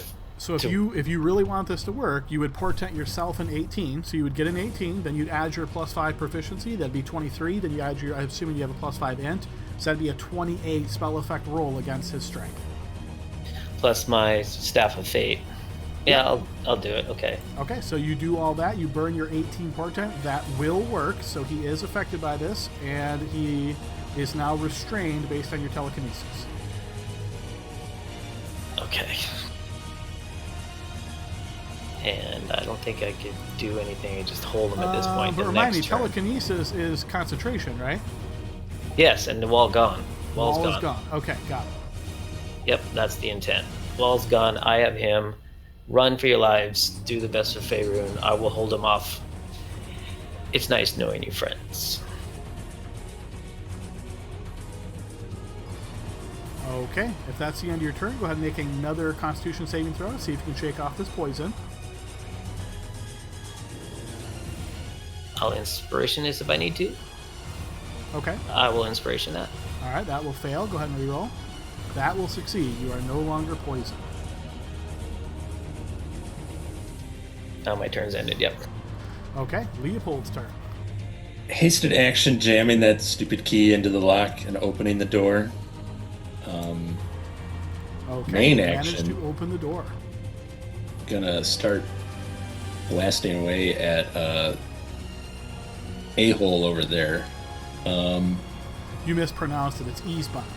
Oh, I'm sorry. I meant really big a-hole. I have a feeling he's got a pretty high AC, so I'm gonna make this a regular attack, which should be an advantage because it's restrained, right? Yes.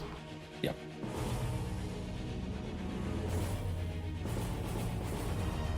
Nice. Go ahead and roll a piercing crit. There's one of these that says instantly kill any demon that's hit, right? Maybe, but he's a devil, so. Oof. A normal hit. But yes, he will take that damage. Okay, and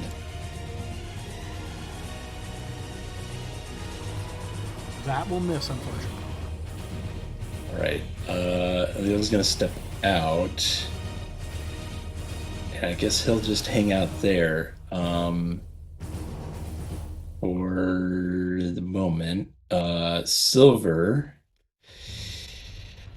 she's gonna come over, try and bite him at advantage.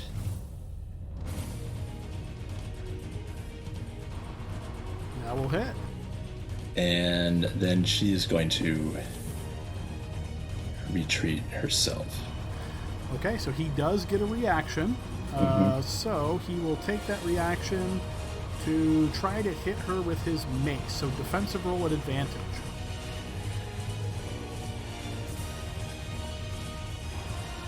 That will connect. Hitting Silver for 15 bludgeoning and 14 fire.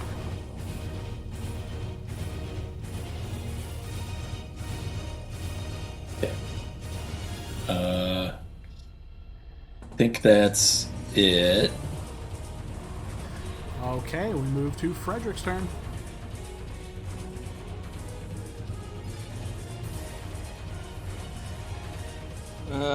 I'm sorry, Adam. I know you are wanting us to be quick. I'm just trying to formulate a couple of plans in my mind.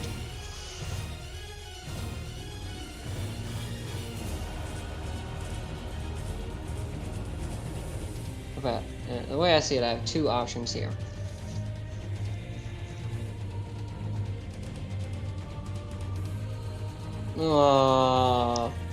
Slowly out loud, Frederick says, "Screw you, Dell, and Lexi too. Brando, I'm with you." I turn around and look at everybody and I say, "Okay, get out of here, guys. We're Damn gonna it. create as much space as we can." And I Enough look of at this Brando, self-sacrifice hero crap. and I'm gonna wink at Leopold, and I'm gonna say, "Brando, I need you to trust me. I'm gonna bamf us to the other side of the room, and we're gonna hold him, okay?" Agreed. All right, and I'm gonna cast Dimension Door at him, and in my mind, I'm gonna visualize the front room in front of the hand where we first entered, and that's where I would like to pop me and Brandon to.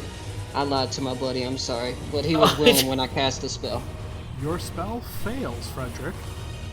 No, is it more than 500 feet? Son of a biscuit-eating bulldog. It is not. However, you are transferred as far as you can go. It does not take you where you want as you hit into a physical barrier, essentially a wall of force. One more time? So, like it... I'm going to put you... I'm finding out the exact limitations of right where you hit the wall of force, and then I'm going to stop you right there. Gotcha, okay. Okay, so you guys appear right here, and as the magic essentially is trying to take you further, it stops you. You can tell now, and I would say, Brando, you recognize this pretty easily. There is a wall of force right in front of you that is encircling this entire area. Now, don't be an idiot, because we're gonna need you to save him. Dispel that force, and I'll take care of the bubbles. Hurry up! Okay, Isbad's turn. He is currently restrained, but luckily the counterspelling mage has been taken away, and now, because he can't move on his own, he's going to have to resort to his spell casting. So he is going to throw a fireball right on top of Leopold, Ranvon, and Silver.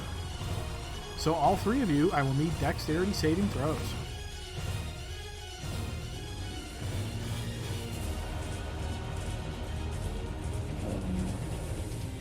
I'm not going to flash genius that because there is no point.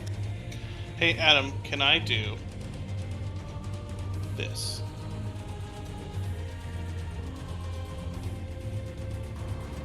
Sure. No, it's technically at the same time, but could I take... I would say, yeah. I mean, it's the last session of the campaign. You want to try something epic? Certainly, yeah. And I assume that's on Leopold? Yeah, that's right. Okay, Leopold, you take no damage. Ranvan and Silver. So Ranvan, you will take 46 points of fire damage, and Silver will take 23. I am gone down again. Okay, and then these bubbles will move.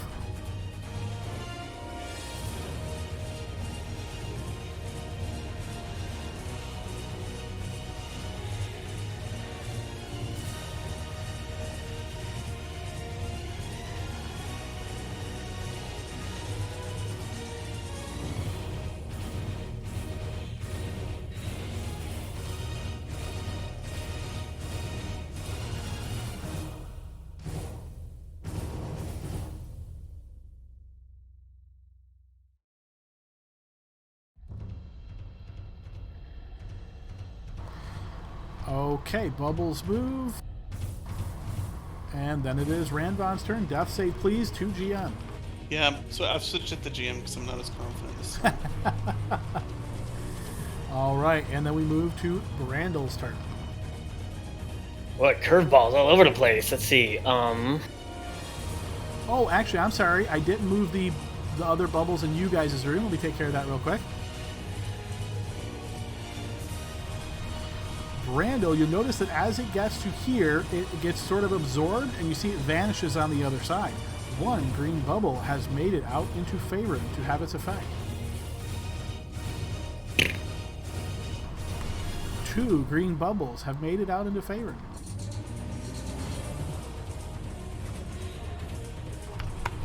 3 have made it out into Faerun. Okay, Brando, your turn.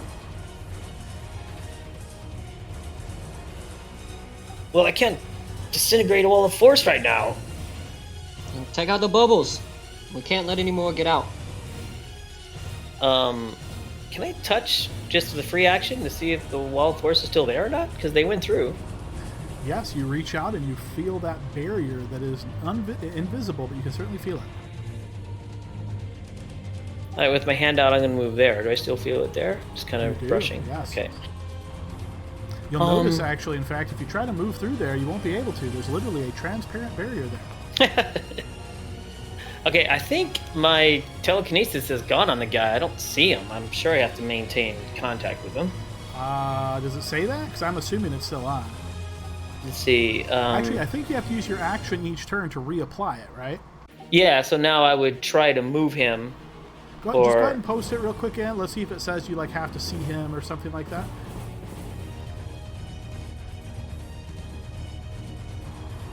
Oh, the other question will be if you're more than 60 feet away, you'd no longer be within range. Yeah, I can't move him past 60. You are literally... Well, you would have technically been at the 55 mark, so you're okay there. Just doing a quick double check of the text. Text at the start says, creature or object you can see.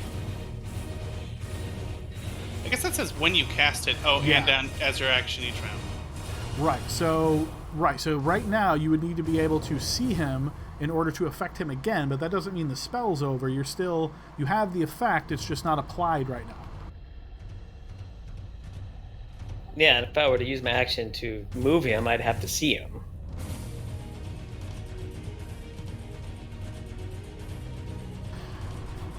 Right? That's how I'm reading that? Yeah, I'm trying. This is one of those lengthy ones, unfortunately. I'll give it a minute here. I gotta look anyway. There's all these curveballs.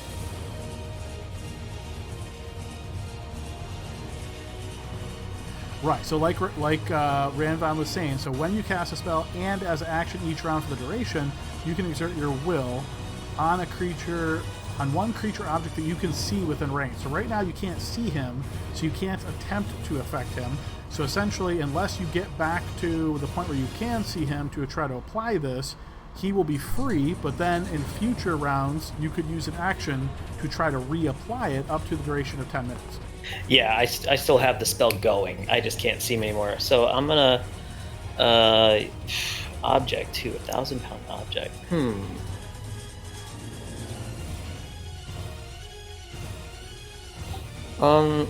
I don't know. I'll just move it on this guy. Attempt to telekinesis this one then. Okay, give me a spell effect roll.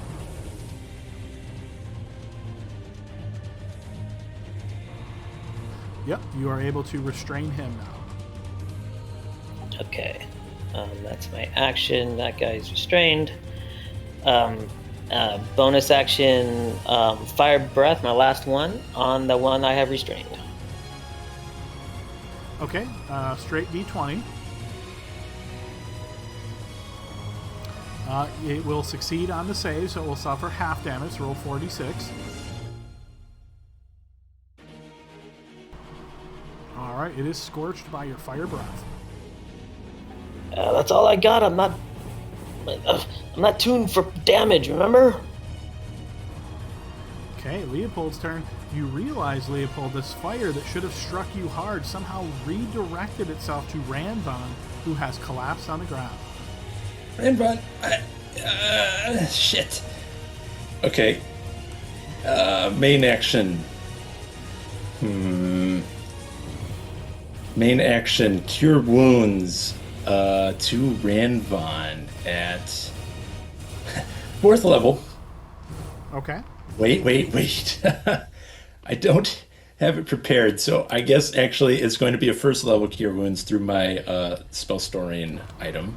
Okay. Damn it. Here comes. Okay, 11 HP back to Ranvan, who is currently prone but conscious, 1 level of exhaustion. I'll just say, Ranvan, you silly git. And then hasted action, a attack against. Easebod? Yeah, that guy. Alright, go ahead and make your attack. Wow. I'm assuming you don't have advantage this time. He's not restrained any longer, so that is going to miss.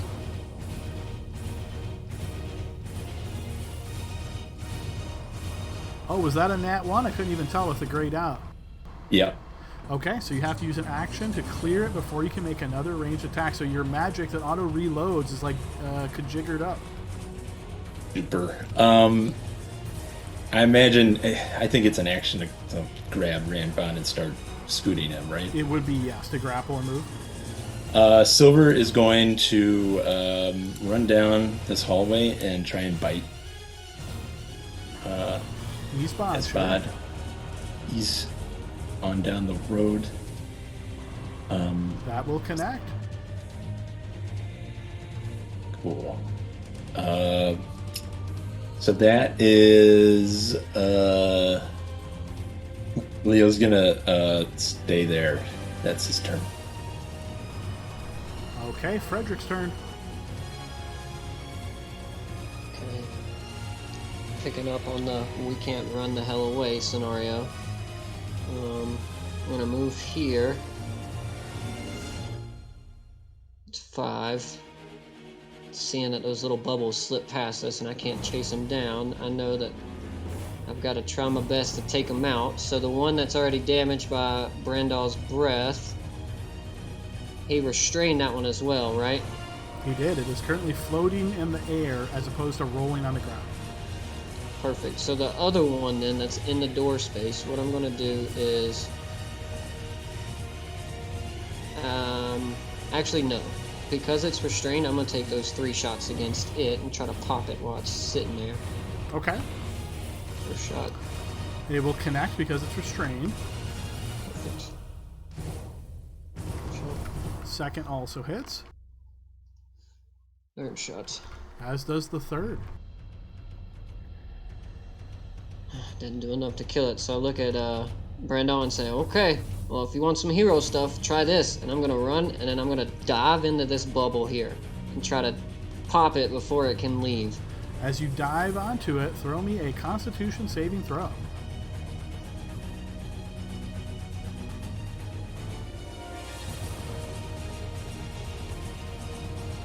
You will succeed on the save, suffering half damage, so 30 points of poison damage.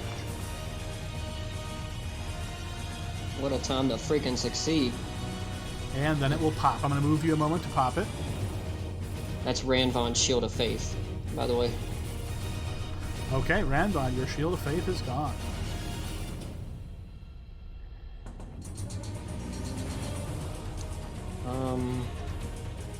Bonus action. Cast a cantrip, so...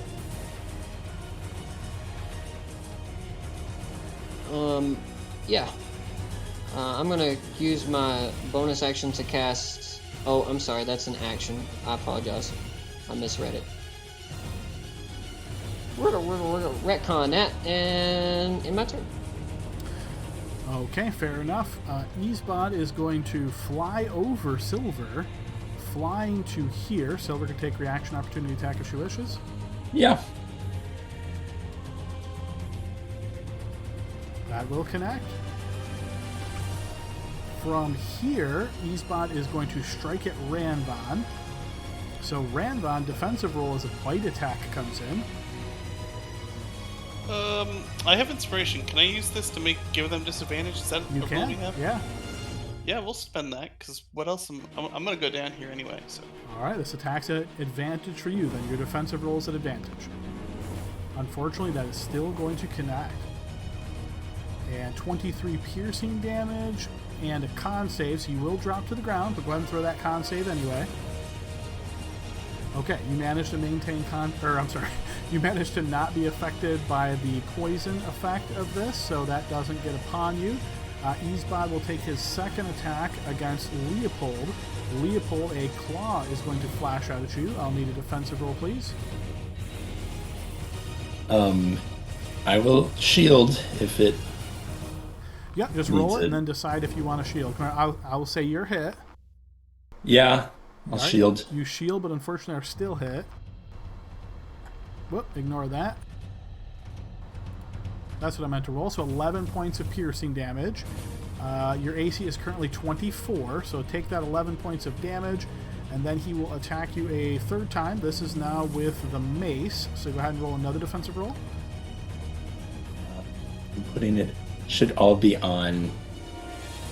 There we go. Okay, defensive roll coming up.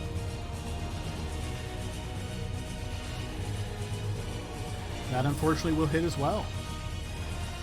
So that's 15 bludgeoning plus 23 fire, so that will take Leopold down.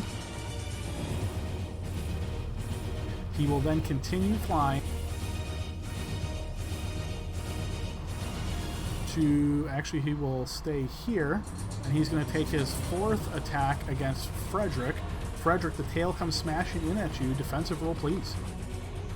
Okay, I'm gonna have to shield the hit, because, I mean, no matter what, he's gonna hit me. I got an AC of 15 over here. Alright, we'll add 5 to your defensive roll then. Yeah, that's still going to hit. For 23 points of bludgeoning damage. Alright, after his turn, these little guys are going to move. Okay, this one can't move through an open space, so it is going to explode into you, Frederick. Con save, please.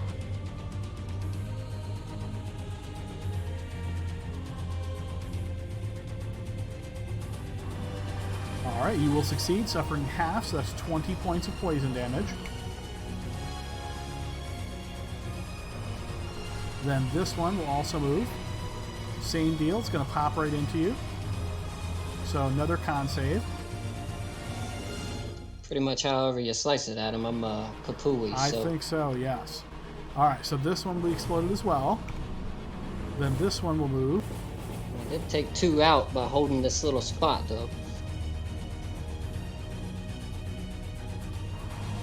Okay, Ranvon, death save, please. Let me clear that last one. Here we go. Alright, and then we will move to Brandel. Okay, I'll go here, and I'll there's nothing to say to this guy. This is my doing. I'm going to try to telekinetically grip him. I'm going to use bonus action staff of fate, though, so add a d4 to my roll. Okay. So you're going to make a spell effect roll against his strength save. Your spell effect roll will be at disadvantage.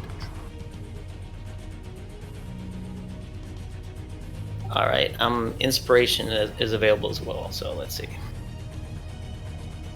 I will inspiration that roll. Okay, so you burn inspiration. And then add a d4 to that for my Staff of Fate. That will... Let me just double check. I think that's going to get him though. Yes, that will indeed get him. So he is currently restrained once again. And I'll say to him, let them go. Just take my soul. I guess. I mean, I'm dead anyway. He grins and says, your soul is already ours. Okay, that's my action. A bonus action. I have to keep line of sight, so I think I can still see him here. He can still see me, but I want to make sure I do that and then end my turn. Okay, Leopold, death save. Frederick, death save.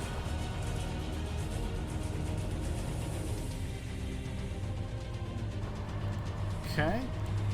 Eastbod, you will see he starts casting a spell. Alright, I have a reaction left, so I will try to counterspell that. And which level would you like to use? We'll go with level 3 is what I got. Alright, give me a spell effect roll. Okay, you will fail this save, and you will find yourself held.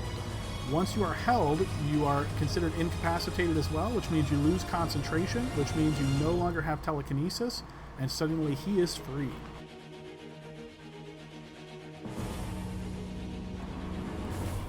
Okay, so that's his action, and then as his movement, now that he's free, he is going to fly over to here as he perches very awkwardly next to you, Brando. The little guys move. That's 4 that made it out into the world.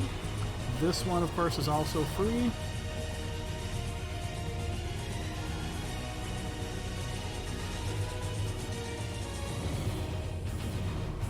And that is 5 that have made it out into the world.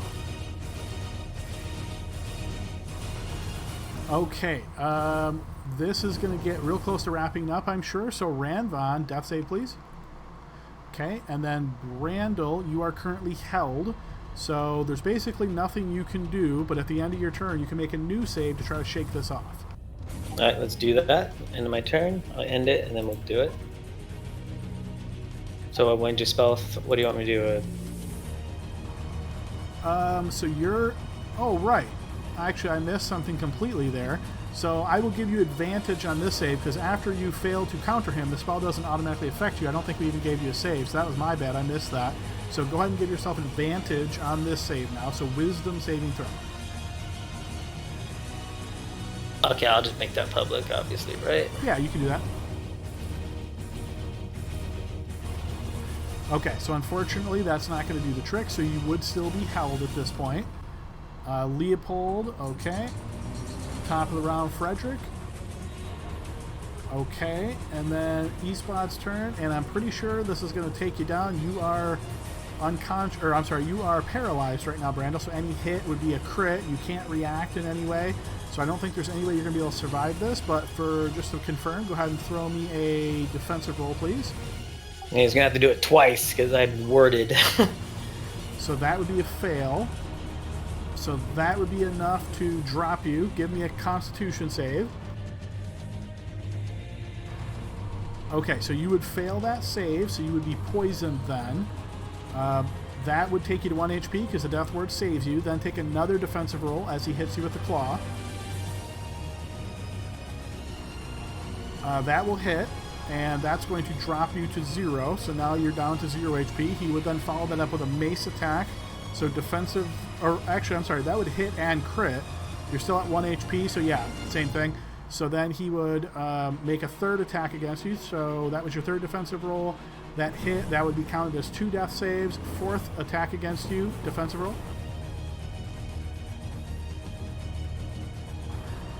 That unfortunately will also hit. So, all right, guys, we find ourselves at the end of the campaign here. So in this battle, Brandel's down. Leopold, I see that you perished before you were able to get your death saves in. Is anybody still rolling death saves? I think Frederick Randvon, you might be as well? Yeah, I'm about to come back up, actually. Okay, so yeah, I'm going to have you guys roll these out because it may change how things end. So we'll move to... I'm going to switch myself to public because this is going to be another 20. Sure, yeah, you can at this point, yeah. Never mind. Okay, so Randvon, unfortunately, is deceased. And then Brandel, go ahead and make your first death save. I think I'm dead. Because the crits, don't they give me death? He would have to do 86 points of damage to kill you straight out, so I don't think it's going to do that. So Brandel, be honest, I don't think yours are going to matter as much, but just roll them out just to see. Roll Frederick, 3. you're stabilized. Okay, never mind. And then, yeah, Brandel, you can just roll a few more. So right now... Okay, so roll another one. Another one. Another one. Okay, so essentially how we close this part out is, Brandel, you actually survive the battle. You are not dead. So interestingly enough, the Isbad here wants to inflict upon you guys the most horrible thing that can happen to adventurers. So his goal here was, he was actually going to let you guys survive, but remember, you attacked him after Lexi went into the aura. So he then took that as, now he can attack you, but his goal essentially was not to kill you, but it was to embarrass you greatly. So after you guys drop, he's going to loot your bodies and take literally every piece of equipment you have on you, every magic item, every fun thing you ever have. Frederick and Brandel, you both actually survived. When you wake up much later, hours later, 1d4 hours later, you're going to find yourselves back in Avernus, on the Avernian wastelands, and realize that Isbad has taken you to Avernus to live out the rest of your days, unless you can somehow find a way back. Brandel, your soul is still pledged. You unfortunately were not able to get it back, so therefore you still have that unending quest to try to reclaim it.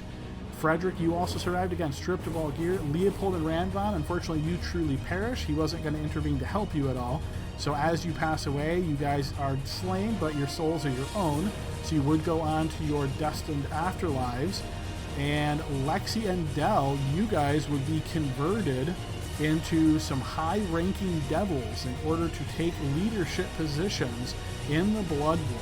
So this would be something along the lines of maybe, not necessarily pit fiends, because you guys aren't strong enough for that quite yet, but maybe something more higher level devils, and in control of legions of devils and put at the front lines to fight against the demons.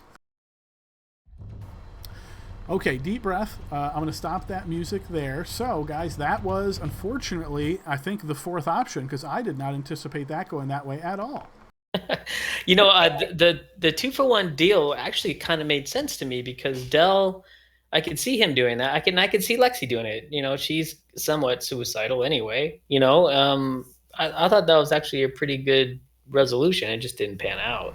Well, and yes, much as you guys, I'm sure, are aware, the way devils work is they try to get these agreements very heavily in their favor. So you have to, for any of these agreements to work out well, they have to be worded perfectly. You have to read through like with fine-tooth comb. And essentially, as Del jumped in and then Lexi came in with the stipulation of don't hurt my friends, he was going to live up to that, but he was essentially trying to intimidate you guys, right? And be like, oh, I can do whatever I want now, to see if maybe you guys would crumple and agree to join his side as well.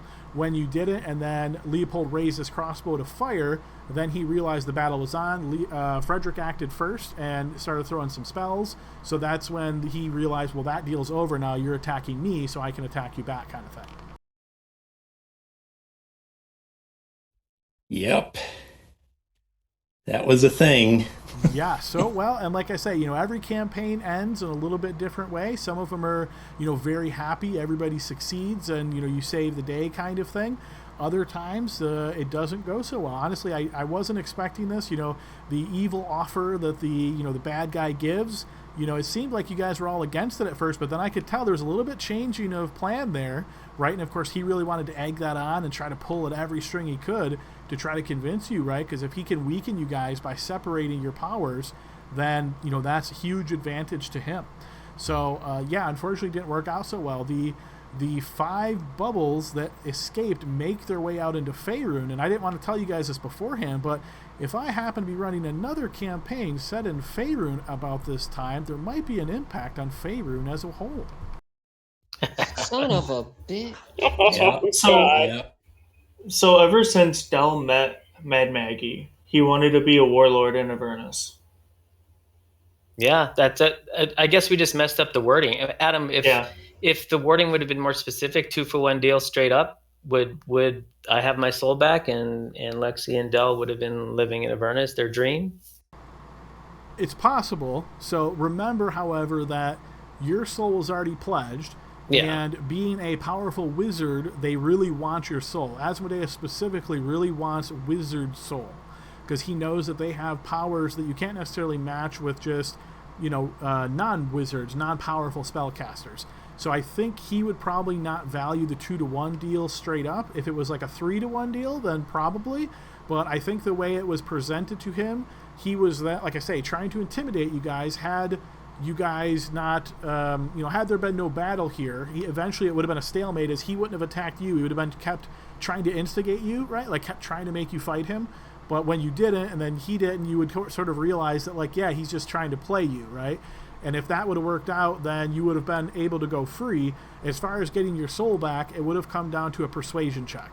Because you would have had to say, hey, according to, hell law, blah, blah, blah, and tried to essentially convince him in some way or another that the deal was the deal, and perhaps it would have worked. Wouldn't have been easy, but if you were relying on, let's say, Leopold's blind skills, who had like 2 to 3 nat 20s on the blind checks early, then certainly possible. With a flash of genius on top of it, could have worked.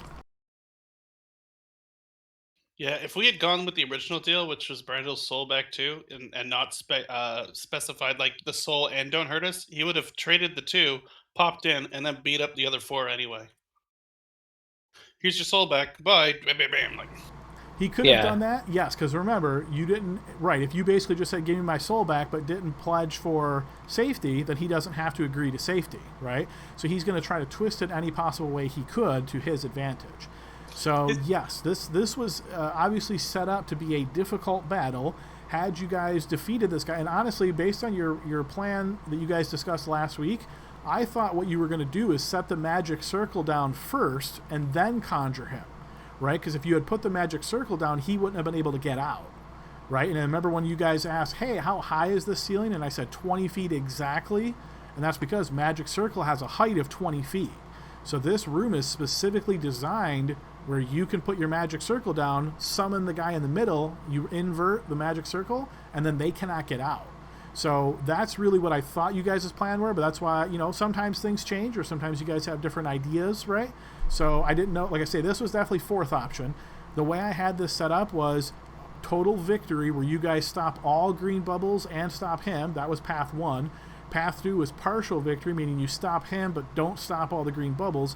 There was a certain number of green bubbles that have to escape to have serious impact. And like I say, for those of you in the other campaign, you'll get to see that impact. But it was obviously the more green bubbles that get out, the worse. But you can probably get a rough idea what type of effect this might have based on what you guys just encountered here, right? So we'll let that sort of play out in the other campaign. But yeah, like I say, this certainly was intended to be difficult. Final battle of the campaign, high-level stuff. Had you defeated this guy, then you would have had the chance to summon forth M, and that honestly would have been much less difficult than this guy. This guy was meant to be the combat challenge, and M was meant to be more or less the negotiation / intimidation perhaps challenge. What happened to Silver at the end there? Yeah, so I think that would be an interesting question, because Leopold died, so, I mean, if Silver kept fighting, let's say, then obviously Isbad would have destroyed her, but if she didn't, he doesn't really care about her. I kind of think, and this is, maybe this is up to you. I think, Matt, for Leopold to decide. I mean, is it possible? We could go the dark route where a cultist finds her, right, and reprograms her, and she becomes like an evil mechanical hound for the cult. Maybe she is smart enough to get out of here. Right, once this encounter is over, this wall of force would fall, allowing access to the outside once again. Maybe she exits. Maybe she goes down fighting, protecting Leo's corpse. I mean, I could see a lot of possibilities here. I think since we need a little bit of hope after all of this, that she actually went with Frederick to Avernus to be by his side for the rest of whatever Frederick's got going on down there. So Okay, nice. So yeah, so I as can tell Yzma's you getting what. ready to like transport them, she kind of jumps up and like lands on Frederick's body, and he like tries to push her off. She won't move off, and he just kind of does this sneer and takes her down to Avernus with him. yep. I don't believe his infusions fade after proficiency days, so like 5 days. But I don't think there's anything in there about the Steel Defender fading away. Oh There, wait, damn it, there is. it's a certain amount of time though, right? Nope, she's dead. Oh, really? Because this happened to me once before, in another campaign when an Artificer Steel Defender died, and I seem to remember the way we sort of explained it was that she was trapped there eternally because she could never die, being a construct. But I must have missed something if it says that. But the very last line in that block. Oh, I you're can right. tell. Yep, the Defender also perishes if you die. Yep. I can tell you what Frederick would attempt to do in Avernus, guys. He's got a 3-step plan. The first step is knowing that Delzaris and Lexi were probably converted to demons or devils, or he would still be confused on that because Brandal's not around to tell him. Well, I Are we guess both? Brandal would be. Yeah, Yeah, we're together, right? I would imagine that would try to probably in find the each same other. area, at least close to it. But Frederick would have to go and mercy kill Delzaris and Lexi. He would have to take them out before he would be able to comfortably return And keep in back mind, to with no Montreal. equipment, no magic items, nothing, that might be a heavy task, right? So I Yeah. imagine first thing he'll have to do is try to put together some rudimentary. I mean, even something like a spell focus, he would not even have that, right? So he would Yeah. be, he'd be roughing it for a little while. But hey, anything's possible. Maybe he makes it to that He's got a fort that plus Mad 11 Maggie. persuasion, so he'll try to sweet talk his way into making some deals that he probably will have to like.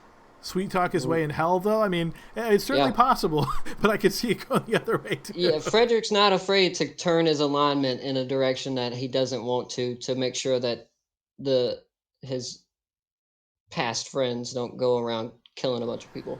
He Well, does have a speaking of soul to that, barter with. I was going to say, speaking too. of that, if you remember when you guys first entered and Isbad gave this little speech, he only spoke to 4 of you. Can you figure out Yeah, why? Yeah, I noticed. I think it was my alignment, right? Yes, yeah. So all of you that were lawful evil, you were already primed and prepped, ready to become devils. That's why he specifically reached out to you. And then Brandel, of course, you were neutral, but because your soul was already pledged, he asked you as well. So then the other 2 of you, which was Ranvan and Frederick, you guys were lawful good, so he assumed that there was, no way that was even going to happen. Wait, Frederick's lawful evil? No, Frederick's lawful good. Mm-hmm. Yeah, but that would be what Frederick would do. He'd die trying, but he'd barter and trade his way into getting into a position where he could kill Dazaris and Lexi, knowing it would be an intense task for sure. Yeah, But honestly, even trying to recognize them would be a challenge because once you get turned into a devil, you don't usually keep much of your own physical characteristics. So even knowing what they turned into. But yeah, I could see an epic quest down in the Nine Hells, starting with Avernus there, traveling to a lot of places he's already been. He's already died there once, though, right? So that would be a very interesting experience as he tries to find some way, magically or otherwise, to identify which soul, which devil is the reincarnated form of Lexi or Delzaris and take it to them. But if I'm a betting guy, I would say with the power that is behind them, I don't imagine he would be successful. If I'm having to put my finger on the scale one way or the other, I think he would try that, but ultimately would fail unless he spent a lot of time building up and others, other Yeah, no, circumstances. that's more like it would be a long game. He'd spend eternity down there, but that would be the ultimate goal. He wouldn't do it recklessly where he would get killed. He would plan. He'd build up his own little Lulu's Legion guild that would be full of evil people instead. I mean, I And would see Frederick as a warlord of his own. It would just be, like a good one down there. try my best. I'd go to that mage tower first. Would probably be my first bet at him. If it was like if I was thinking about drop there, I'd be like, all right, Brando, we got to get our ass over to where Mordenkainen is, Hmm. and then we'll go from there. Teleport your ass to the top. Let's figure it out. Okay, yeah, no, that's an interesting thought. Brandel, what do you see for Brandel's future? Man, I've been thinking that. And literally at the beginning, you said, I don't think of an epilogue in the Nine Hells, but here we are, right? I know.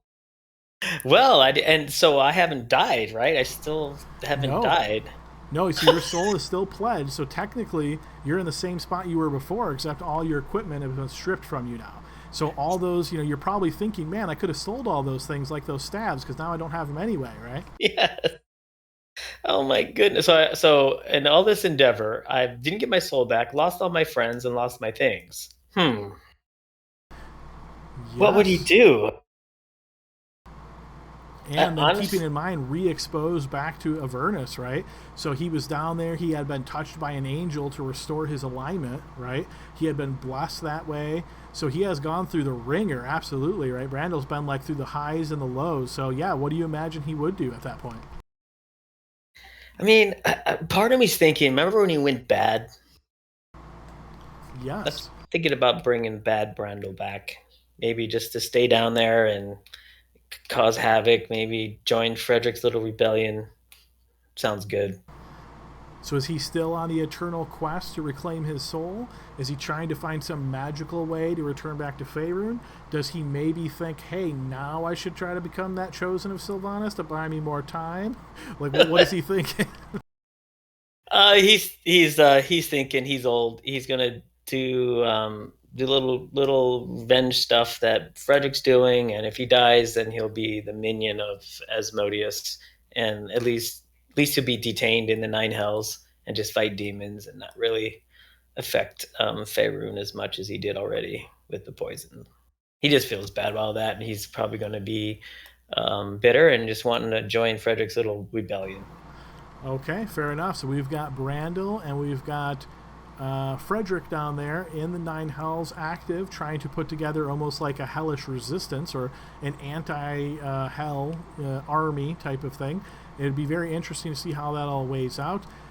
Dell and Lexi obviously being converted to devils, much of your former selves would be taken away from you, but maybe some minor shreds of your past still cling to you. So as devilish forms, what would you guys imagine? So starting with Dell, it sounds like you wanted to become a warlord. So do you think Dell would try to get away from the infernal hierarchy and sort of strike out on his own and become actually one of the warlords in his own service?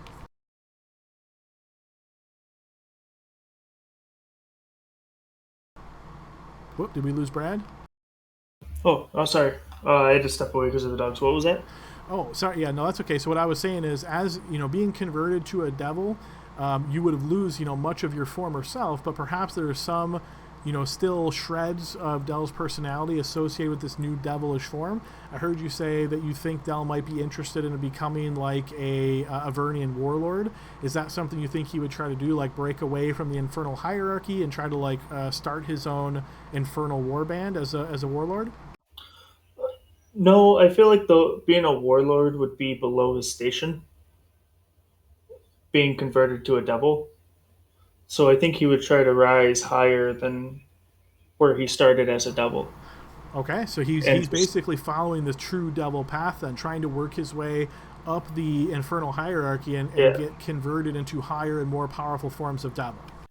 yeah, because like once he got that Asmodeus ring, he kind of never took it off. He just kind of kept it hidden on his finger, and it kind of like was always in the back of his mind, like maybe becoming like a Hell Knight or something like that, or like a warlord, or you know, Okay, along that path. Like, well, because he was evil, so like he wanted to protect his friends because that's kind of like who he is. But like outside of that, he wanted power and he wanted conquest and he wanted Okay. a fearmonger.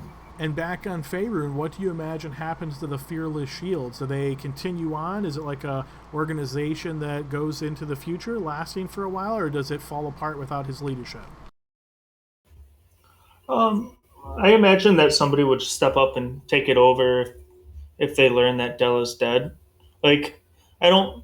It's kind of like a loose band of people that are protecting caravans and stuff like that. So like all of the individuals that would have worked for him would have gained some sort of reputation, right? So like maybe it dies over time. Maybe somebody takes over. I'm getting a real vibe of like a low level module where you're going to investigate because the Fearless Shields were on this contract to protect maybe a merchant caravan or something like that.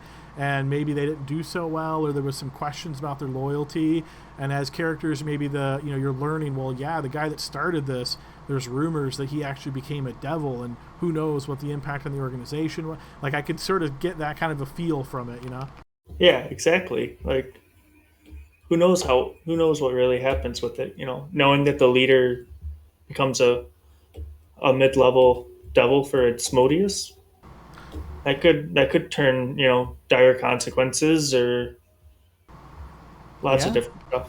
Yeah, a lot of interesting things to think about. Okay, Lexi, how about you? So, same kind of deal. Most of your personality be stripped away, but the little bit that remains of Lexi, what do you imagine Devil Lexi, would try to do? She already obviously had that own devilish form of hers. Now she would be a true devil, immortal, able to have as much battle and war as she wants. Is that you think she would do something trying to work up through the ranks, try to separate and do her own thing? What do you imagine she would try to do? So does Lexi? So when Lexi stepped into that circle, she thought like, okay, this dude's gonna leave my friends alone. Brandal's soul's gonna be restored. Like I'm gonna move on to the next thing, or is she aware of what happened? I would say she's not aware because you guys got transported away before anything happened. So as you're transported away, I think in her mind she probably believes that she was the savior and she saved everything as she's being converted into her devilish form. Okay, so so I think that would like probably bring her like peace. She's like, okay, I did a good thing for my friends. I'm gonna like go be a devil now, and she would just like kind of do like she'd probably have like a little homunculus army and like fuck with the demons for fun every time, every now and then. But I think if she ran into Brandel and Frederick and like figured out what happened, then she'd get really pissed and just give up on like really just lash out at everything. Okay, so maybe she starts kind of like a loyal devil, right? And she's doing what she can. Maybe more part of a hit squad where they send her out with her own little homunculi army to do hits and cause like explosions and subterfuge kind of things like on the side. And then maybe over the years, yeah, maybe as she eventually does run into Frederick and Brandel as they're trying to lead their rebellion, they might not necessarily recognize her right away because, again, her form would be very different. But maybe that little tiny spark of recognition from her past life, she realizes that, hey, they're down here. She might not necessarily realize right away that they got sent here back all those years ago, right? Maybe they came back here, or maybe this is sort of like the past repeating itself as they came here to Avernus. But yeah, that would be interesting. Maybe she kind of goes a little bit feral and is against everybody at that point, and no longer really aligned with the devilish hierarchy, kind of fighting for herself.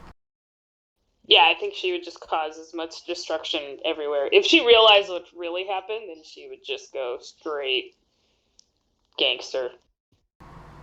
All right. Well, yeah, no, that certainly sounds appropriate. So we've heard from all of our survivors. So unfortunately, Leopold and Ranvan having perished. Leopold, back your workshop back in Candlekeep. Do you imagine that somebody takes that over?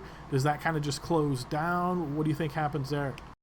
Oh, hey, Adam. Sorry, Leo, but Oh, you're fine. there's something I didn't want to do in session, but I wrote it in my journal, and it might now that I hear that this may continue, what are your thoughts on that? I don't know if you've had a chance to read it, but the whole idea was it's a letter to Sylvia Savicus, and it explains everything. And my intention in my letter is that she will find my familiar.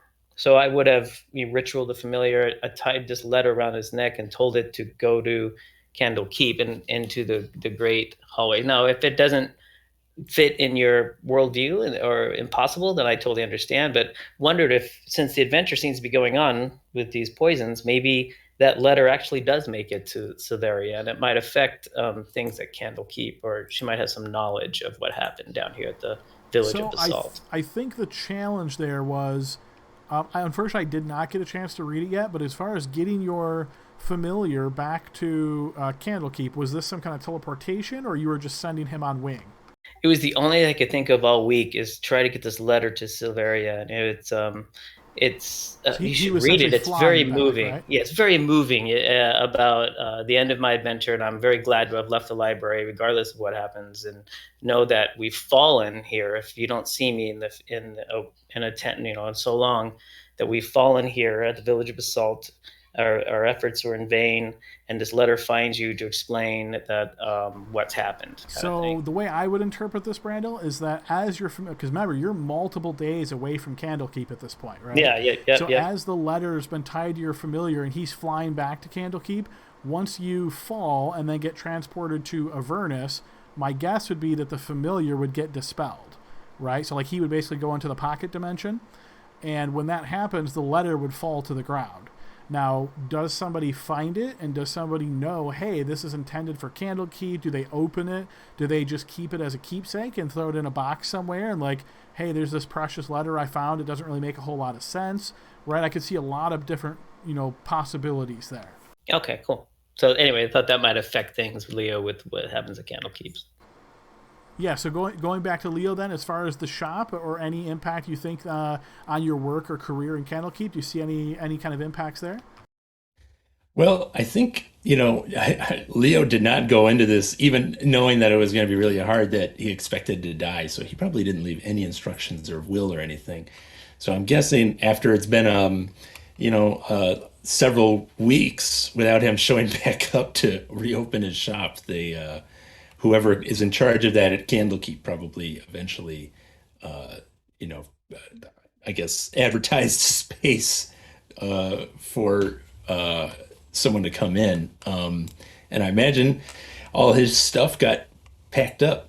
I'd like to say I think it gets packed up in either like, I don't know what the Faerun equivalent of a storage unit is, but like it's shunted over to there and it sits for a couple of years, and then, you know, as most adventures happen, someone finds it, or like a thief goes in there to steal something, and that starts up a whole new quest at some point.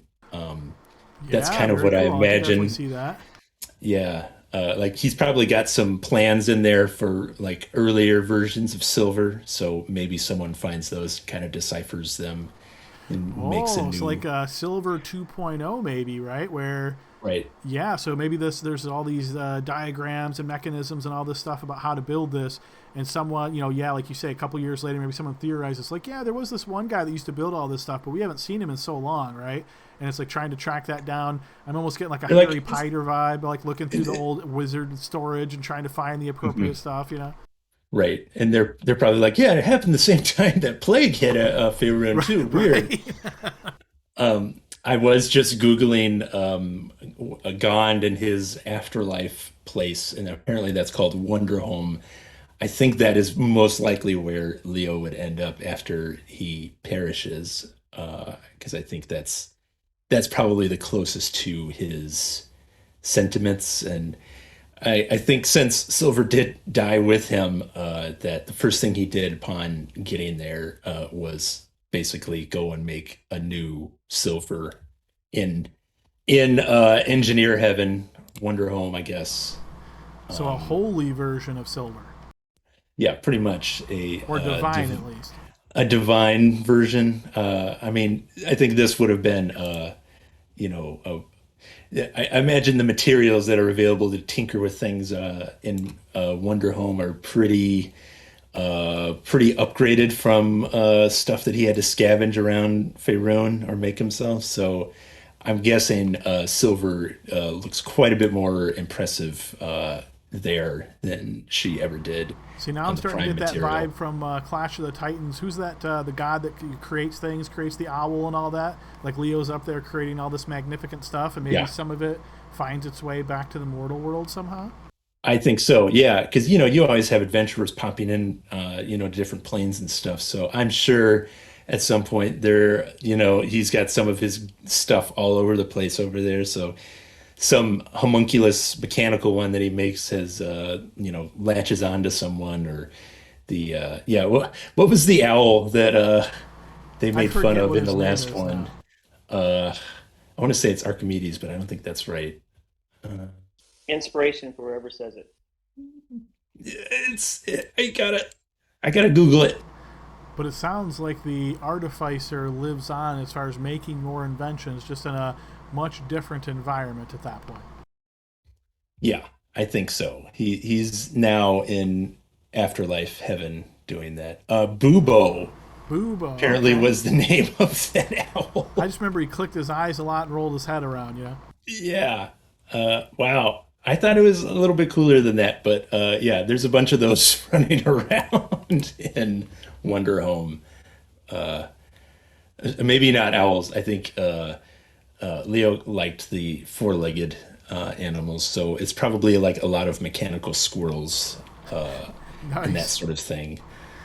All right, excellent. Yeah, so we've got an ending for everybody. So Ranvan, I'm trying to think. I know your character originally was on a mission for your church, and you were hunting this sort of cult leader down before he transported you to Avernus, and that's where you met the group. Do you imagine any impacts on the world from Ranvan's passing? Does he have anybody close to him or anybody he touched throughout this adventures that you imagine finds maybe this knowledge that he passed and is impacted in some way, or tries to maybe follow in his footsteps or anything along those lines?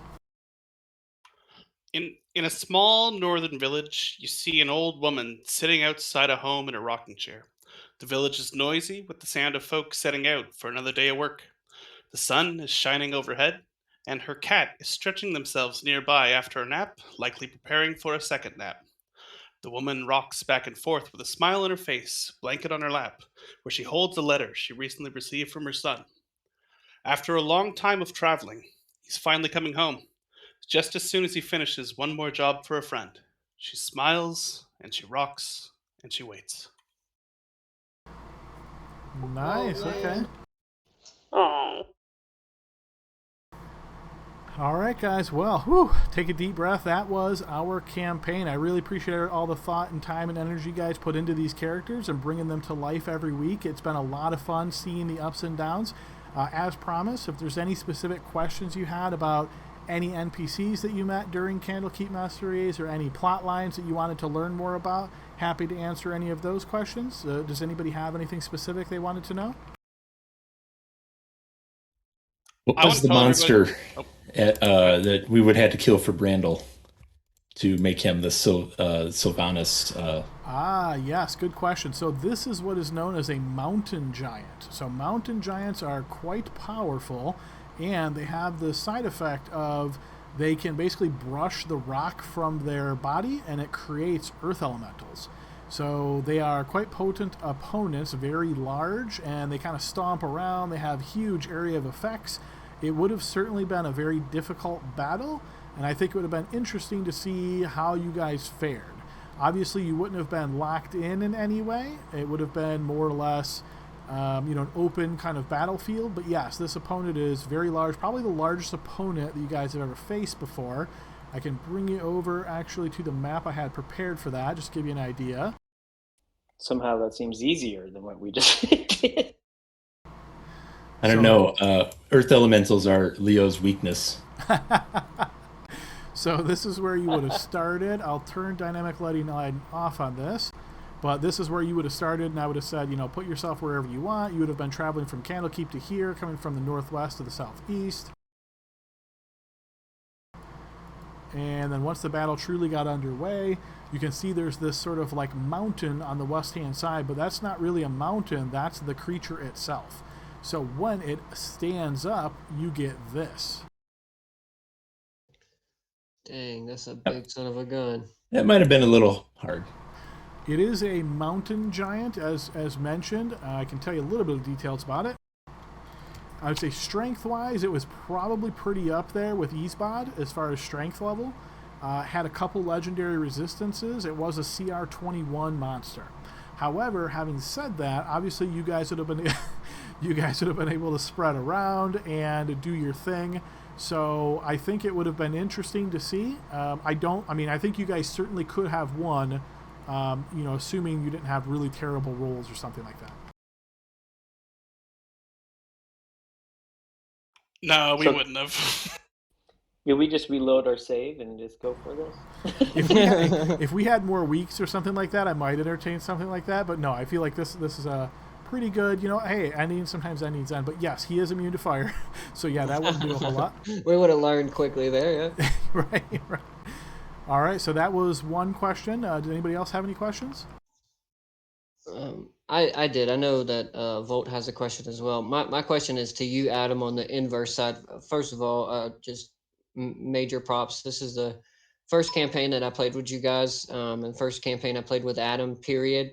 So if you remember, I started back with Tinson, who got nuked with a fireball right away. Yes, so very early in Descent, yeah. So this campaign gave me a lot of knowledge for the game, how to create characters, how to play from both a DM perspective and a player perspective.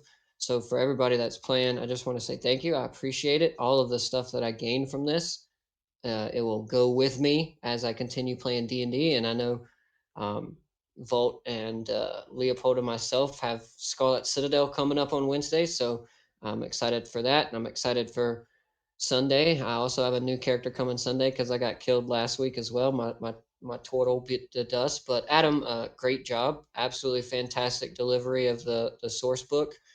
And Candlekeep, I love what you did with the homebrew. As a DM on your side, was there any specific points? I know we've been playing for a long time, but as a player, anybody, not just myself, but any of us players, that really stood out to you as a magnificent move or play or decision making that we can highlight and give a little praise to? There's always little things like that pop up. There's certain combats that I put together that I think, wow, this is going to be very challenging, to the point where I'm almost trying to subtly tell you that you're not going to be able to win this by combat. I want you to try a different route, but then sometimes you guys win anyway. So I think one of those that stick out to me is, if you remember the Pirate Cove battle, when you guys exposed the pirate ship, I was thinking you guys would think, okay, there's no possible way, after having just fought this tough battle on the shore, that we can possibly take all these additional guys on the ship. I thought you guys were going to take off. And when you continued engaging in battle, I thought, well, this is going to be interesting because the whole campaign's going to end here. But you guys ended up pulling it out between, I would say, Brandel's Psychic Lance, disabling the main guy a few times, between some dispels and counterspells, between flying around the map very easily. I think Leopold's polymorph, when he sort of scouted that area out and was able to learn exactly where the threats were, that obviously helped you guys a lot. So yeah, I think that's probably the one that really sticks out to me as far as really strategically planning and making sure you have all of that knowledge necessary to be able to get a good understanding of what the threats are beyond you. So yeah, there's certainly been a lot of those kind of situations, I would say. What I've noticed specifically with the official material is, especially at higher levels, they kind of just dump tons and tons of magic items on the party, and I've always thought that was kind of boring, because instead of relying on your skill and your character's abilities, you just have so many magic items. Like, I like some magic items, but when it's like, hey, you walk through here, you get a legendary item here, legendary item there, very rare item here, it just feels like they're too common, So I think you guys, with me trying to keep you guys at a relatively reasonable level, with knowing that a lot of that excess material was coming in the published material, I think you guys made really good use of what you had. And overall, there were certain times where, your tactics were really good. So your communication was on point. You guys knew exactly what to do. Honestly, if I'm being 100% honest, there was a couple times I was even thinking, are these guys messaging each other privately in Discord? Because they're way too organized at the and I wasn't sure. Not that that would upset me or anything, but I just thought it was interesting because sometimes it would be like this person does this or they start to do this and then they go, you know what? I changed my mind. And then back in my head, I'm like, did they just get a Discord message? Be like, no, don't step there. I want to go there next round. But you never know as a DM how things are going. But yeah, overall, I think you guys made very judicious use of your resources. And realistically speaking, in Candlekeep, I don't think we had any deaths, right, until this very last session. I know Frederick stepped away for Cedric, but you guys, I don't think we lost anybody. Am I mistaken, anyone? I think someone died and we revivified someone. Yeah, we made it out of the golem event, which I think was the closest we got. But I guess the in the jail. Canopic golems in the right. divination temple. That one was crazy. That was a crazy fight. Yeah. Yes, that was really tight quarters. Yeah.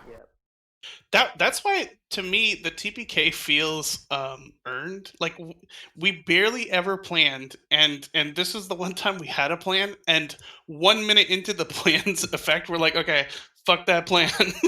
Here's what we're doing now. Something completely different. So it's fitting in that way. Like we've always kind of been skin of our teeth. Wow, I don't think we're gonna get through this fight, guys. Yeah, often I'm thinking, no way, I don't see a possibility out of that. And especially it's a good call in the catacombs in the dungeon there. I mean, I remember running out just trying to get help in desperation. Like I really thought we were all going to go down. And then the shambling mound incident also sticks in my head. Oh, that was back in Descent, though, right? Yeah. The brambles. Yes, yeah, I agree. And like I said, that's sometimes with the official material, the way it's written. And again, I think probably one of the most popular examples of this is when Tinson died, because that very low level spellcaster that can hit you with a fireball when you're level 2, like almost everybody says, oh, this is way overpowered. The Shambling Mounds were a similar situation where because of the really tight quarters and the way you guys kind of split up a little bit, they were able to, cut you off from one another and like just gang up on you guys real quick. The oddest part of that is, if you remember, you guys were already past that as far as level expectation was, and you kind of started looping back around to the other path. You were on one of the devil path or demon path, and then you looped around to the other path, and I kind of told you, like, you can go down this path if you want, but you're essentially starting the path over on the other path. But yeah, that one was certainly very difficult. Grandfather's question. I'll say that I liked they stayed true to their characters, and I think part of the symmetry in our combat was we had a clear delineation of power. Like we knew who was going to do what, and we just became predictable. We were just a good, well-oiled machine in that sense, and I think we all played our characters true to that. I love the voices we used. Ranvon, great character. I know you said you had a flaw to share, but I'm trying to think of it. Maybe it has something to do with your intelligence, not personally, but Ranvon's, because he always was like asking kind of, hey, How this guy's smart a savant, is Volt in real life? Volt's in Mensa. You are somewhat slow and dim-witted. That's amazing. So when you got feeble-minded, that dolly did look like a nice little cookie. Dude, so you played that so well. Good job, Ranvon, for sure. Yeah, I love the little additions he was making, like the more recent one with the journal when he's like, is this guy a savant? Oh, we better be really careful, man. This guy's a genius. And I really appreciate that. That's what I learned from you guys. You guys remember what your faults are. We all kind of default back to Brandel's paranoia, and Ranvon's and not the brightest torch, and Frederick's encouragement, and Leo's steadiness, and Leo was Lexi's perfect. Rage. Yeah, Leo's perfect. He really is. He's like Keanu Reeves, like in the glory days, right? And I see Lexi as this crazy person, and Dell is just always faithful and sacrificing. And Dell is someone who sacrifices himself for everybody. And it's just a really fun group. It's been a great adventure. I think all the characters were really, really fleshed out by the end of it. I loved our inner group dynamic. Specifically, I really, really enjoyed Rand Vaughn and Leopold, and how Leopold was just kind of like tired of the dumb old man uh, near the end of it. he, it was very much like, oh, my parents are calling me again for tech support. Okay, um, uh, yeah. The man sold me. He said it was a printer, but he said you'd know how to do it. What is Oh it? You boy, bought the rock for 100 gold pieces and you thought you stole something. I if we had had a little more time, Leo was going to totally make that rock into a real luck stone, but we kind of just ran out of time. I think at the end, like Leo would take pity on Ranvan and just be like, "Okay, I'm going to dig him out of whatever hole he gets himself into, and we'll be fine." There's another part that didn't get to come up so much, which was after Avernus, the group had a lot of money, but it all stayed with Ranfon. And between Candlekeep and Avernus, he like lost and spent most of it, which is why when he shows back up, he's in the fish armor, like the Mariner's Ooh. armor, which like never comes up because we're not doing a sea-based campaign. I totally I forgot about asking about that because I remember you mentioning it when we first started up again.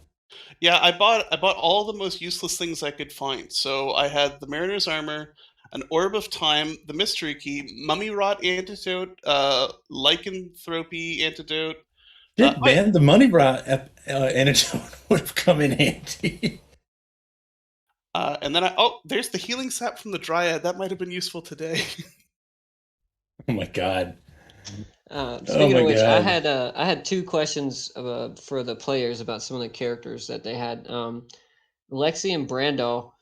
First of all, Brando has been with the campaign the whole way through. I think Brando and Matt are the only, or I mean, Brian and Matt are the only ones who kept their characters all the way to the end there. But Lexi had a tiefling at the beginning that also got nuked pretty early. But I was curious about how her and Brando and Black Eye's little backstory was. And then my second question was what was Solomir's like purpose or destiny? Like what was Solomir trying to go for? Brando was in Waterdeep with Ava Delaroche was the tiefling, and she was mad because her mother, her parents, or someone was there was a deceit in the upper nobility that she was born a tiefling, so the nobles tried to get rid of her family, and the nobles really outed them from the nobility and casted them out. And Ava Del Roche was very upset about it. She came to Brandel. We need to research about um, my family and try to resolve. I think my brother is still around, or so there was some backstory like that, and Black Eyes we ran into, and it was a kind of a light touch in the backstory though, as far as his protection of us, and just is exactly what Brad plays, these protective, self-sacrificing characters. Yeah, I think, is that right, Lexi?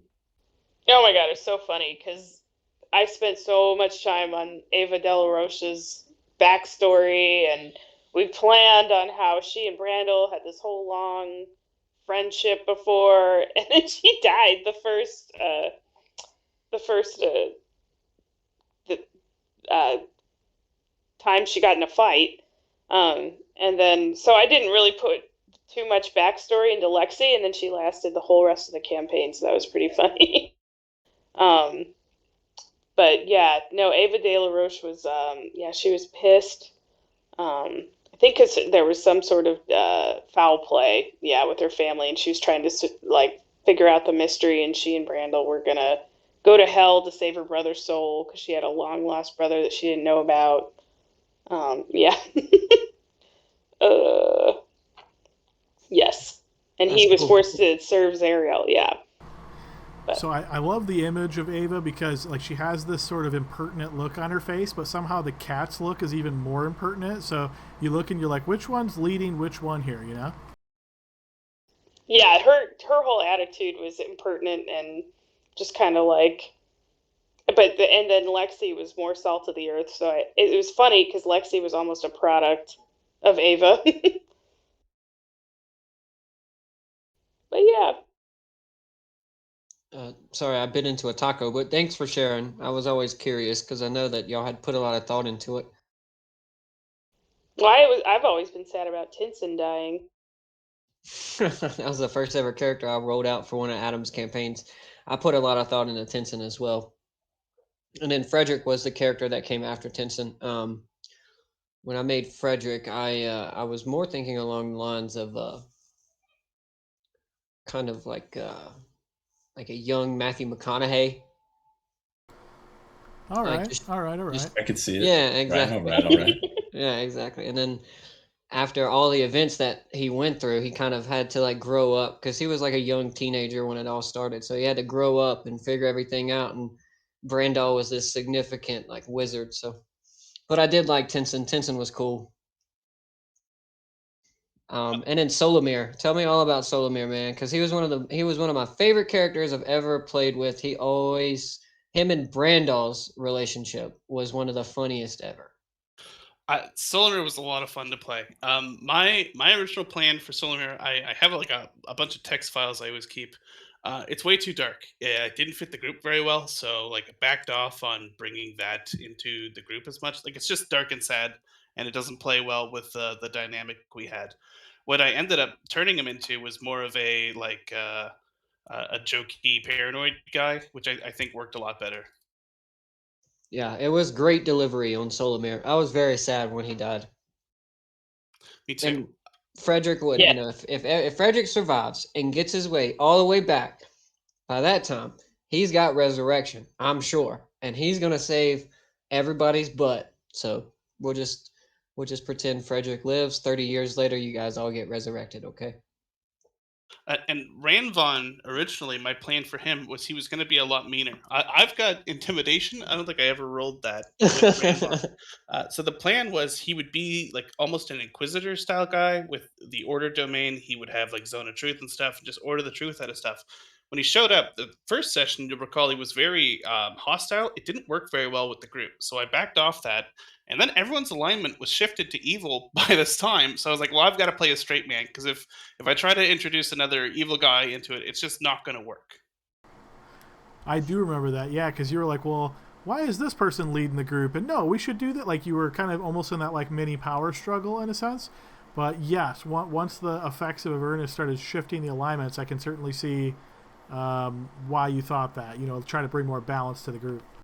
I was super excited because if the group had let me take command, I would have really brought into play that flaw of just putting forward the dumbest plans known to man until people until people kick me out. And I think we can all relate. I'm sure through our lives we've all had some dumb boss in one of our jobs. Exactly, like micromanager level. Cool. Thank you guys. I know we sidebarred there a little bit, but I really appreciate everybody bringing life and effort to their characters. And Adam, it was a great campaign to play in. It was a lot of fun. I thoroughly enjoyed it. Yeah, I'm glad you enjoyed it. Like I say, it was a lot of fun to run each week, and you know, like I said, there's always a lot of different things that happen in these kind of campaigns. So I really hope everybody had a good time. Really appreciate you guys all joining me for the journey. We will go ahead and end here a little bit early as we've hopefully resolved everything. If there was a question that didn't get answered that you think of after the fact, feel free to send me a message. One thing I will throw at you guys real quick, just because nobody asked, but I thought it was kind of funny. If you remember this guy, Tristram, who you met at the Pirate Cove. Oh, yeah. This guy was, if you remember, you guys tried to scope on him, and he failed the save, but then I said he succeeded anyway. So he was actually an ancient copper dragon. So he was watching you guys from afar and trying to gauge your sort of mentality and your morals, and then he was going to try to actually aid you. So if you remember, a couple times he was trying to like force himself on your group, like, hey, you know, he would like spark up a fire nearby, so he would smell it and try to approach. Like he was trying to slowly get in so he could help you, knowing that there was going to be dangers with the pirates. But like I say, you guys ended up kind of handling it yourselves anyway. And that was one of those ones where I thought, man, I wonder if this is going to be too challenging now, because part of the expectation was that he was going to be in that fight with you. But like I say, it worked out. You guys had good plans, so you didn't end up needing him. And then the last thing I'll leave you guys with is I'm kind of curious, just like as a fun way to think of what happens to Philarain and Gertrude, who are in the box, right? As you guys have passed, who knows who exactly has the box, And if it went down to Avernus, perhaps that might be a couple extra members for the rebellion, or if that stayed up top, who knows what happened to them. Yeah, Frederick and I want to regroup. I have a question. Sure, yeah. How many? So we Leo put like the extra 2 spells in the magic circle. Like, what would have happened? What would have happened if we would have put fewer spells in? You wouldn't have gotten as powerful as an opponent, and you might not have been able to get the blood that you needed to power the circle to get M. So the idea there was you needed a total of 10 levels of spells in order to fully power the circle, in order to be able to pull down a pit fiend. So Isabad is a pit fiend. He was a slightly tweaked pit fiend, as you could probably tell from his token and some of what he did. He was more focused on the poison side of being a pit fiend rather than typical pit fiends are more like associated with fire. So his was a little bit different, but yeah, you needed the full 10 to be able to pull him down and get him into place. Okay. What was the number we had to hit for the damage, the bleeding damage on him? I had it listed as 150 points of slashing damage. So he had over 300 HP. I think it was 316. So you had to deal roughly half of his HP in slashing damage, and it had to be on that circle. But like I said, remember, my expectation based on what you guys were saying is I kind of thought you were going to be magic circling him there, so he wasn't going to be able to get out, and you guys were going to just be kind of strafing in and out, slashing at him as he was sending the balls rolling. So I thought, oh, this is going to be an interesting dynamic as you guys start seeing the balls rolling.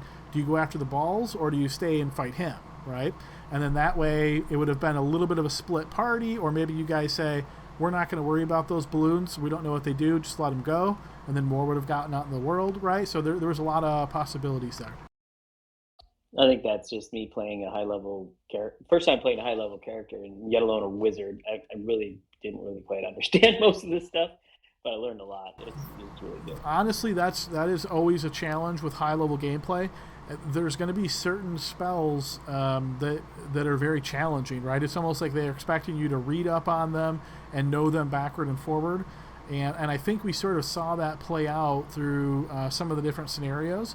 But yeah, I mean, it's funny. I always think of like, the balance level and all that, and like you're thinking how effective, for example, like Psychic Lance was throughout both Descent and this. Like that's a very potent spell, and like many times it would use very effectively. So I sort of lean towards maybe that one's not quite balanced because so many enemies have low intelligence saves. So occasionally I tried to make it where it couldn't just be the encounter ender, But there's a lot of those kind of things that come up. And yeah, Magic Circle is certainly more complicated. And I think a lot of times what happens is we have a session, we make these plans, we discuss, but then a week of life happens between session to session. So much goes on in everybody's daily life that you don't remember all those details, right? So if somebody doesn't write it down and know exactly like how you're going to proceed and all that, it's very easy to just miss out on some of those crucial details. So even when we first started this session today, there was a lot of planning. You guys spent probably a good 30 minutes planning, if you think about it, as far as what to do and have this discussion of how are we going to proceed and start setting up all of these pre-spells and all of that. So yeah, there's always going to be those kind of oddities in every session. If I had succeeded in my divine intervention, would you have given us a long rest? No, I would have given you something, probably something like a short rest and some spell slots back for everybody, but it wouldn't have been a long rest because otherwise that's too powerful. Yeah, and I think the plan was we had to bleed them anyway, and if I have them in a magic circle, we can't affect them. So the way Magic Circle works is he can't get out, and he has disadvantages on you, but it doesn't affect you guys at all. So essentially what it does is it creates a prison where he would have to stay in there, and he could cast spells at you, for example, and he could attack you if you got within melee range of him, but he would be obviously way weaker, right? Because if you come in, attack him, and back out, even if he takes that opportunity attack, that's one attack, right? And then everybody else could go in there and slash at him, that sort of thing as well. So yeah, it would have been a totally different battle. It really would have set up the question of, do you try to chase down those balloons rolling away, or do you just focus fire on him? I see. So our plan wasn't bad. It just we didn't do it. I should have put the circle down first. Okay. Yeah, I feel Right. like last week or the week before, one of the two, I feel like you guys even said that. Like, yeah, this is what we're going to do. And then, because remember, there was all this discussion about, well, the blood has to hit the area that you're going to eventually try to summon M in. So if you don't put the circle down, how are you going to make sure the Pit Fiend stays there, right? Because if he moves, like, how are you going to get the blood in that area? And you know, I was wondering, like, is this one of those times where I should step in and say, well, remember, guys, you previously discussed this, but I try to only do that so much because then I feel like I'm playing your characters, you know? Yeah, totally. I think we just forgot exactly how we were supposed to do it. Honestly, I was thinking we were doing that when we were attacking M for the last part. So I would have mentioned it, but I didn't. I don't know. Yeah, it's complicated, high level stuff that normally, Yes. you don't play around with very often. Yes, I, that is, I think you can't emphasize that enough. There's just, you know, as we said, low level campaign, you can take a turn in like 15 seconds. You're confident you've done what you wanted to do. As the levels go up, the time just increases, increases, increases. yeah, my flaw prevented me from listening to the panel. All right, guys. Well, with that being said, like I said, really appreciate you guys following along in this entire campaign. It was a lot of fun. We'll put these characters to rest at this point, and we'll, you know, remember them fondly. We always have these recordings to go back and look at, as well as Brandel's journal to look back at if you're ever curious about what was going on. So again, special thanks to both Brian and Natalie for keeping up Brandel's journal. That was a lot of interesting information added, and even if people weren't able to necessarily read it right at that moment, it's something that's great to always be able to go back and reference. And I can admit to being guilty where sometimes I need that just that starter for my recap, my own, you know, the DM recap at the beginning of the session. Most of the time I looked at Brandel's journal and find the first couple lines and was like, yep, now I remember exactly where we started. So it was very helpful to me as well. Well, thanks for saying so. It's a lot of work. I mean, there have been weeks I'm like, oh, I got to do the journal, and it would alter my schedule. So I'm glad I did. I can't believe I didn't miss 1 week. And it was tough, but I recommend it, guys. If you don't, maybe for yourself, it really fleshes out Brandel to me, and I really try to honor you guys in it. So I appreciate for all the inspiration for that. Yeah, I loved the journals, Brian. Those were great. You and Natalie did a bang up job with them. Thanks for writing them. Yeah, they were awesome, bud. You did a great job, and you put a lot of thought into how it was Brandal's perspective, which was great. Yeah, I had a lot of fun helping edit them, and yeah, didn't realize my husband was such a good writer. The journals are like a DM's dream too, right? Absolutely. So rarely do you get to just see the players tell you, this is what I thought was cool and loved from the last session. And this is what I remember. And as a DM, when you're reading through it, and you're like, whoa, they're missing something important here. I can slowly kind of, you know, tweak or nudge, right? And be like, oh, yeah, you know, remember this piece, remember that piece. And I found myself doing that sometimes. But, yeah, it's always great to get that feedback to understand how the players are perceiving things. So, yeah, spot on. And also, it was more like Brandel's thoughts, and like you got Brandel personality in it, and like how he's thinking. So it wasn't just like a recap of what happened. It was actually like, his character was actually writing it. Yes, especially when there was the transition from evil to good. Remember when he Yeah. was writing as evil Brandel, and it was like, whoa. And I remember when Natalie read the first one, she was like, what happened here? What happened to Brandel? Why is he all dark and everything? Yeah, I was so confused. I was like, wait a minute. Yeah, I think you missed that session when I turned bad, and so you read the summary. You're like, what happened to Brandel? It's like, what did you do while I was gone? Right, and then when finally you got the angel intervention, it was like, you basically documented like, whoa, I feel totally like, and really, yeah, took that into consideration. So yeah, it was a great resource. Well done. All right, guys, and yeah, it's always sorry to say goodbye, but like I said, really enjoy the campaign. For those of you guys in other campaigns, I will see you then. Anybody that is not continuing on, which at this moment I think is just Brad. Brad, thank you so much. It was a lot of fun playing with you. Hope I get an opportunity to game with you again in the future. Yeah, it was fun. All righty, have a great night, everybody. Thanks, you guys. Yeah, Have a good yeah. one. Thanks so much. Bye, everybody. I'll miss you Bye-bye. guys. Have fun.